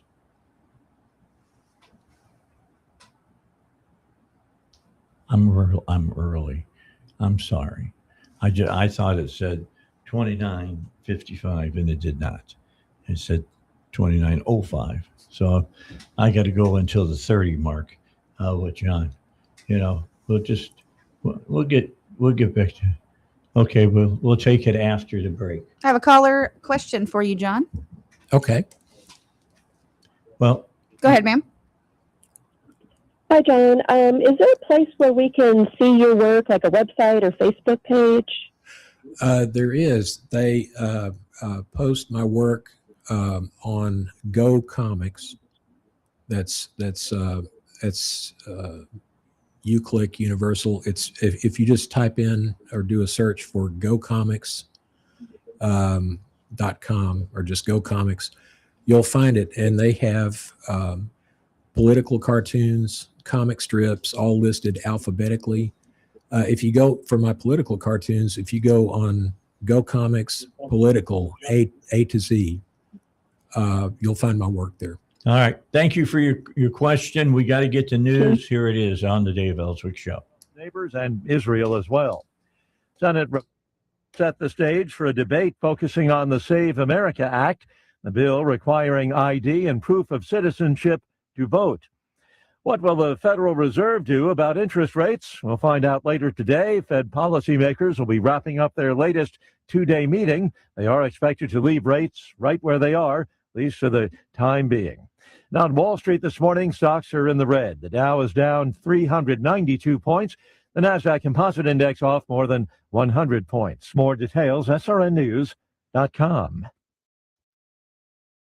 Have you noticed losing weight is harder than it used to be? You're eating better and exercising, but the scale barely moves? The real problem isn't willpower, it's metabolic dysfunction. And standard dieting just makes it worse. PhD Weight Loss has helped thousands fix the root cause of stubborn weight. Take their free metabolic assessment at fixmyweightloss.com. Fixmyweightloss.com. It's quick, personalized, and shows why your body is resisting weight loss so you know exactly what to fix. Visit fixmyweightloss.com. That's fixmyweightloss.com. Hi, I'm Kirk Cameron. Is health insurance eating up your budget for 2026? If you're looking for ways to better steward your finances, consider this. Christian Healthcare Ministries is a health insurance alternative at half the cost. As a ministry, CHM allows you to share the burden of medical bills with other believers. Join CHM today by visiting chministries.org/wellness. That's chministries.org/wellness. She's unafraid and unapologetic. She's Laura Trump, and she's shaking things up on the Right View podcast. We're the side with the mean stuff? Are you guys kidding? You call us Nazis. You call us fascists. You call Donald Trump Hitler from the left. Really? We're the side that's the problem. You're out assaulting ICE agents every chance you... Subscribe to the Right View podcast with Laura Trump on Apple, Spotify, YouTube, Rumble, or at SalemPodcastNetwork.com. This is 101.1 The Answer, where Little Rock comes to talk. Start your day with Dave Elswick in the morning, breaking down the stories shaping Arkansas and the nation and hearing what you have to say. Then in the afternoon, join Doc Washburn as he takes on the biggest headlines, asks the tough questions, and opens the phones for real conversation. Because on 101.1 The Answer, talk radio means your voice matters. Call in, sound off, be a part of the discussion at 501-401-1011. Plus, hear from some of the biggest names in talk radio. CNN's Scott Jennings, Mike Gallagher, Larry Elder, bringing you smart analysis, strong opinions, and the debate everyone's talking about. Local voices, national perspective, and your chance to be heard. 501-401-1011. 101.1 The Answer, where Little Rock comes to talk. When your car is making a strange noise, no matter what it is, you can't just pretend it's not happening. That's an interesting sound. It's like your mental health. If you're struggling and feeling overwhelmed, it's important to do something about it. It can be as simple as talking to someone in your community, or just taking a deep, calming breath when you need it. Nice. For mental health resources, check out loveyourmindtoday.org. At loveyourmindtoday.org, you'll find information that may help you get through a tough time. Things like tips for dealing with stress, how to navigate difficulties like financial worries, anger, substance use, and more. You can also find real stories of how people navigated their own mental health challenges. Because once you start to address the problem, you can go so much further.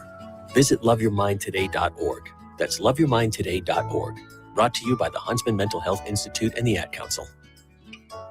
Early detection saves lives. I'm Dr. Gwendolyn Bryant-Smith. At the UAMS Breast Center, we use advanced mammography with same-day results for both screening and diagnostic studies. I'm Dr. Rhonda Henry Tillman. Understanding breast health is your first step to early detection. Make yourself a priority and schedule your mammogram. Call 501-526-6100 and let's paint Arkansas pink. Sponsored by this station, the Arkansas Broadcasters Association, and UAMS. The conservative voice of Arkansas, the Dave Elswick Show on 101.1 The Answer. All right, 1035, John Deering, the political cartoonist for the Arkansas Democrat Gazette. He also does Zach. It's a strip that you see in the Demgaz and other newspapers all across America. And Strange Brew, which is my favorite thing that he does, because I've got that kind of weird sense of humor too, to be honest. So let me ask you, John, where do you, let's walk through people for your job. I come in every morning early and I look at about 6 different websites, and Val will find me in the parking lot here going over my phone to different things, looking for items that I want to talk about that I know my listeners are going to be interested in. How about you? I mean, you've got to kind of figure out what your audience is before you draw your cartoons, don't you? Yes. And I think it sounds like our process is fairly similar, because usually I'll get up about 4 a.m., 4 a.m., and start scrolling through my phone, just looking at aggregator websites like Drudge Report, Smart News, things like that, where you can get a lot of different material. And then from there, it's just sort of distilling it down to what you feel like the best direction to go is for that day. Sometimes it may be something that makes me angry in particular. And I'll start doing some sketches. We're just a couple old mad white men. Just go outside and shake my fist at the clouds. There you go. Yeah. So, and there's there's coffee involved. Yeah, always. of course. But I at some newspapers, and this was the case when I was drawing for USA Today. They want you to submit at least 3 or 4 sketches on different topics. The problem with USA Today was sometimes my strongest cartoon idea would just happen to be about what the lead editorial on the page was, and they didn't want to have a repetition of subject matter.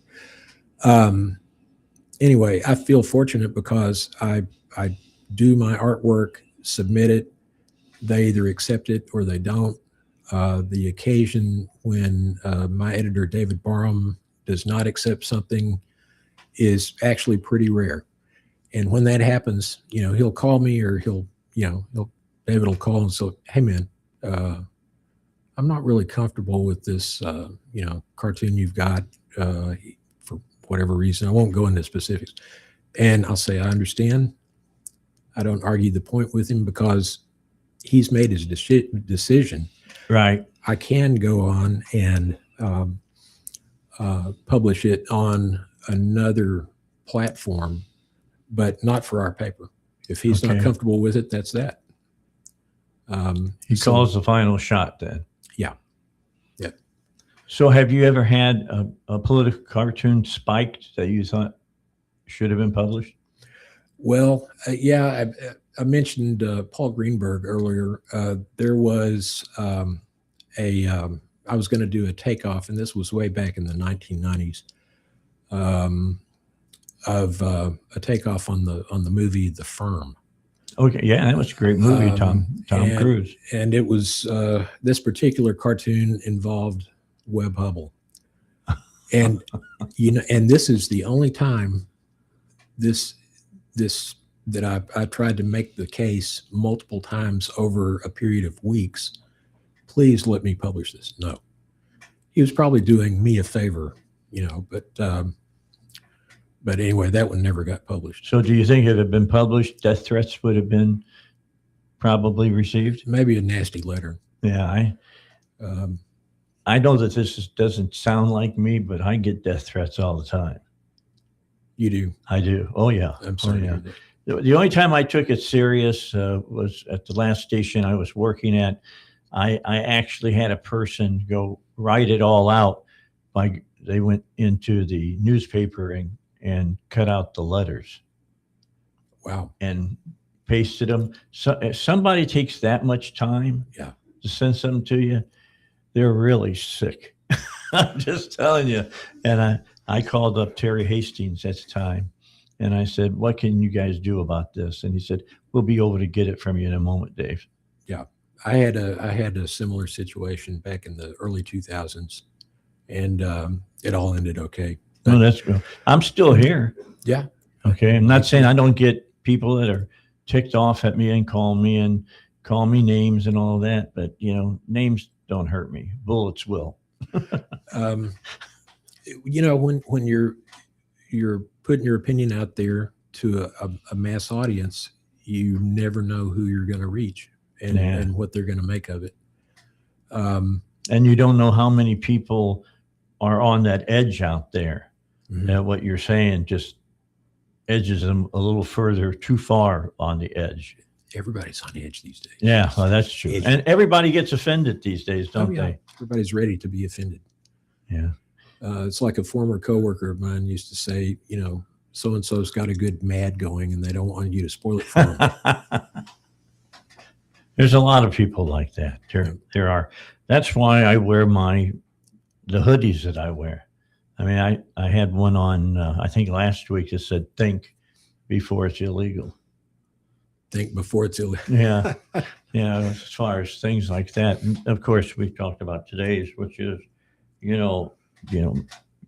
my facts aren't going to get subject to your feelings. Yeah. That's really from Ben Shapiro, who's a friend of mine. And he had the shirt and I told him I loved it. And he sent me one of them. He's a great guy, but Dave, I'm big on that stuff. The whole thing about feelings over facts. I know that you and I are the same generation. You probably recall this better than I do. In the late 60s, early 70s, local news affiliates started going in for feelings, reporting about feelings over facts. That's when advocacy journalism started. Yeah. And it was all, you'd hand somebody a microphone and say, well, how did this make you feel? Yeah. Well, that's pretty subjective. Yeah. That's okay for the opinion page, because that's the outlet for that. But news is news and feelings are feelings. I try to make it clear to people when I'm reading the story on the air, I read it verbatim. Val will tell you, I read it verbatim on the air. But then comes my part of, I've been around for, 73 years now, and I've seen some of this stuff come and go before, and I may try to give you a different viewpoint on the story. But people know when I'm telling them what I think about it. Well, and in a political cartoon, if I'm going to quote the president, I try to make sure that I'm quoting him directly. I'm not really. I try to keep it within a certain framework of commentary that I feel is responsible. Others may disagree, but that's what I try to do. Yeah. But that goes back to that point that we said just earlier, and that is we say what we say, but we can't keep you from thinking that we said something entirely different when we didn't. Yeah. My dad always told me, and this is something I never understood about intelligence groups and things of that nature, that if somebody says something, you should believe them. So when the idiots over in Iran are saying death to America, I take them at their word. And I look at what they've been doing, and they're trying to get a nuke. Well, we don't want to give them a chance to get a nuke. So let's stop them. Makes sense to me. Last time I was on, I think I mentioned that I felt like, regardless of how this is being prosecuted now and the problems that have developed, what happened back in late February was a result of 50 years of asymmetrical warfare, what Iran has been doing through proxies to our troops over the years, what happened in 1979 with the taking of the hostages, the failed attempt to rescue them that led to the deaths of several service members. And so sort of like that movie, The Postman Always Rings Twice. Right. You know, might not be about the nukes, but what happened was going to happen based on their behavior from the last 50 years. That's very true. I mean, Trump has said, I'm doing what all those other presidents that didn't do anything should have done. Mm-hmm. And he's right about that. I mean, we shouldn't have had to wait, 47 years to tell the Iranians enough is enough. I think it's unfortunate that, or maybe they felt like it was pressing enough to ignore it, but it's unfortunate that the whole Strait of Hormuz situation wasn't planned for with a backup plan.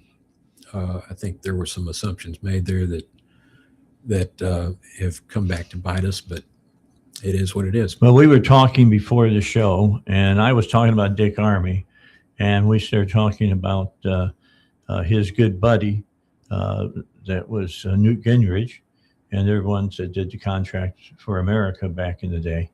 And you said that Newt had a real good idea about the Strait of Hormuz, and you want to share that with everybody? Quoted in the news this morning on a couple of sites. He said they should just drop 4 or 5 nukes on there and open it up. Of course, Newt's a unique thinker. He was wanting to mine the moon when he ran for president last time. You just never know what Newt's going to come up with. But you would have literally, it would be like another Suez Canal. It would be it'd be a different environment. It would be. You might have to wear a radioactive radiation suit to go through. But that's Newt thinking outside the box. Yeah, yeah. And that's what he always did. Original thinker. Okay, we got to get a final break in here on the Dave I don't like that. Here on the Dave Elswick Show. And we'll be back with John Deering in a moment here on 101.1 The Answer. The more you listen to your kids, the closer you'll be. So we asked kids, what do you want your parents to hear? I feel sometimes that I'm not listened to. I would just want you to listen to me more often and evaluate situations with me and lead me towards success. We're not adults, so just be there and listen. I just want someone to yap to. And I just feel like I'll be fine if someone just hears me talk and talk and talk and talk and talk and talk and talk. You're doing a really good job. And I don't think I tell you that enough. And I know sometimes we get into it and it's just hard on both of us. But try to understand me more and I'll try to do the same. Listening is a form of love. Find resources to help you support your kids and their emotional well-being at sounditouttogether.org. That's sounditouttogether.org. Brought to you by the Ad Council and Pivotal. You served behind the desk. You served in combat. You did 4 years and got out. You were drafted. You gave 20 years. You gave exactly what your country needed. And so did you. When you raised your hand and swore an oath to your country, when you put your name on the dotted line, you became part of only 1% of Americans who did the same. You are a veteran. You are a veteran. You are a veteran. Because no matter when, where, or how you served, you made a sacrifice for your country, and you deserve support. If you're struggling with life after service, don't wait. Reach out. Reach out to a loved one, to a fellow veteran, to VA. Find resources at va.gov/reach. Brought to you by the United States Department of Veterans Affairs and the Ad Council. So you need a new roof for your house. You got a leak. I can only tell you, go with the best. Go with the folks that I use. PI Roofing. PI Roofing will get your roof taken care of. They'll deal with the insurance people, the appraisers, and all that stuff. All you have to do is call them and ask them to help you. 501-707-3548. It's a number to call so you can talk to the good folks at PI Roofing. Something big is happening, and you need to be in the know. Operation Epic Fury is here, and the only place to get all the details. Stay tuned and listen closely for updates on Operation Epic Fury on 101.1 The Answer, where Little Rock comes to talk. Don't miss out on the latest news. Operation Epic Fury is here, and we're giving you the inside information. Make sure you're listening for all the details on Operation Epic Fury, right here on 101.1 The Answer, where Little Rock comes to talk. The Dave Elswick Show continues now. 101.1 The Answer. All right, back. Let's finish it up here on the Dave Elswick Show. I always say this to Val. It'd be nice if we could broadcast when we break the conversations that go on in the studio sometimes, because they may be even better than what you're hearing on the air. Although I can be a little bit more colorful when I'm not on the air, to be honest with you. But John, A little bit. you know, you and you and I literally grew up in this. What year did you graduate from high school? 73. Okay, I graduated 71. And when you look back, when you were that age, when you were 18 in 73, I was 18 in 1971.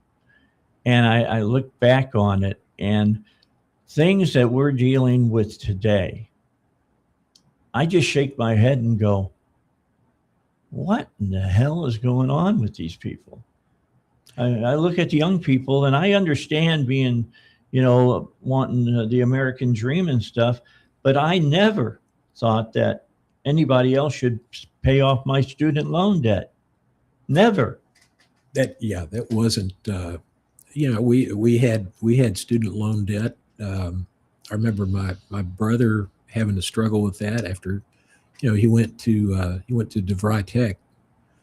And so, and it was a challenge, but expecting others to pay it, I think that goes along with a lot of other trends that we see.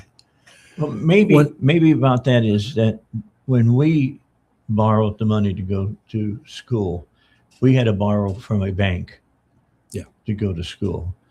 Not like today where they just, fan out the money and say how much you need. Yeah, it was a totally different system, and it's not like you could go to the bank and say, I'm not really feeling this. Well, what do you mean? Well, it's just so hard. I'm not sure if I can. Yeah, the bank. Yeah, the bank is not exactly there to hear that. No, they would laugh at you. Yeah, they would have laughed at me back then. I just know they would have. And my dad would have looked at me and say, son, you borrowed the money, I think another big difference between now and when you and I were in high school is of course the media, the 24-hour news cycle, how kids' behavior is dictated by what they see on their telephones. It's just a different society altogether in a lot of different ways. I'll give you a good example. I was out at the drive-in on a date one night, and in fact, we were watching a marathon of the Planet of the Apes movie. Oh yeah! All right, and I got my date home at about 4:00 in the morning, and because it was like 6 movies. So I get home and I walk in the door. The first thing I did is I turned on television. The only thing that was on at that time was a news show, and it was the night that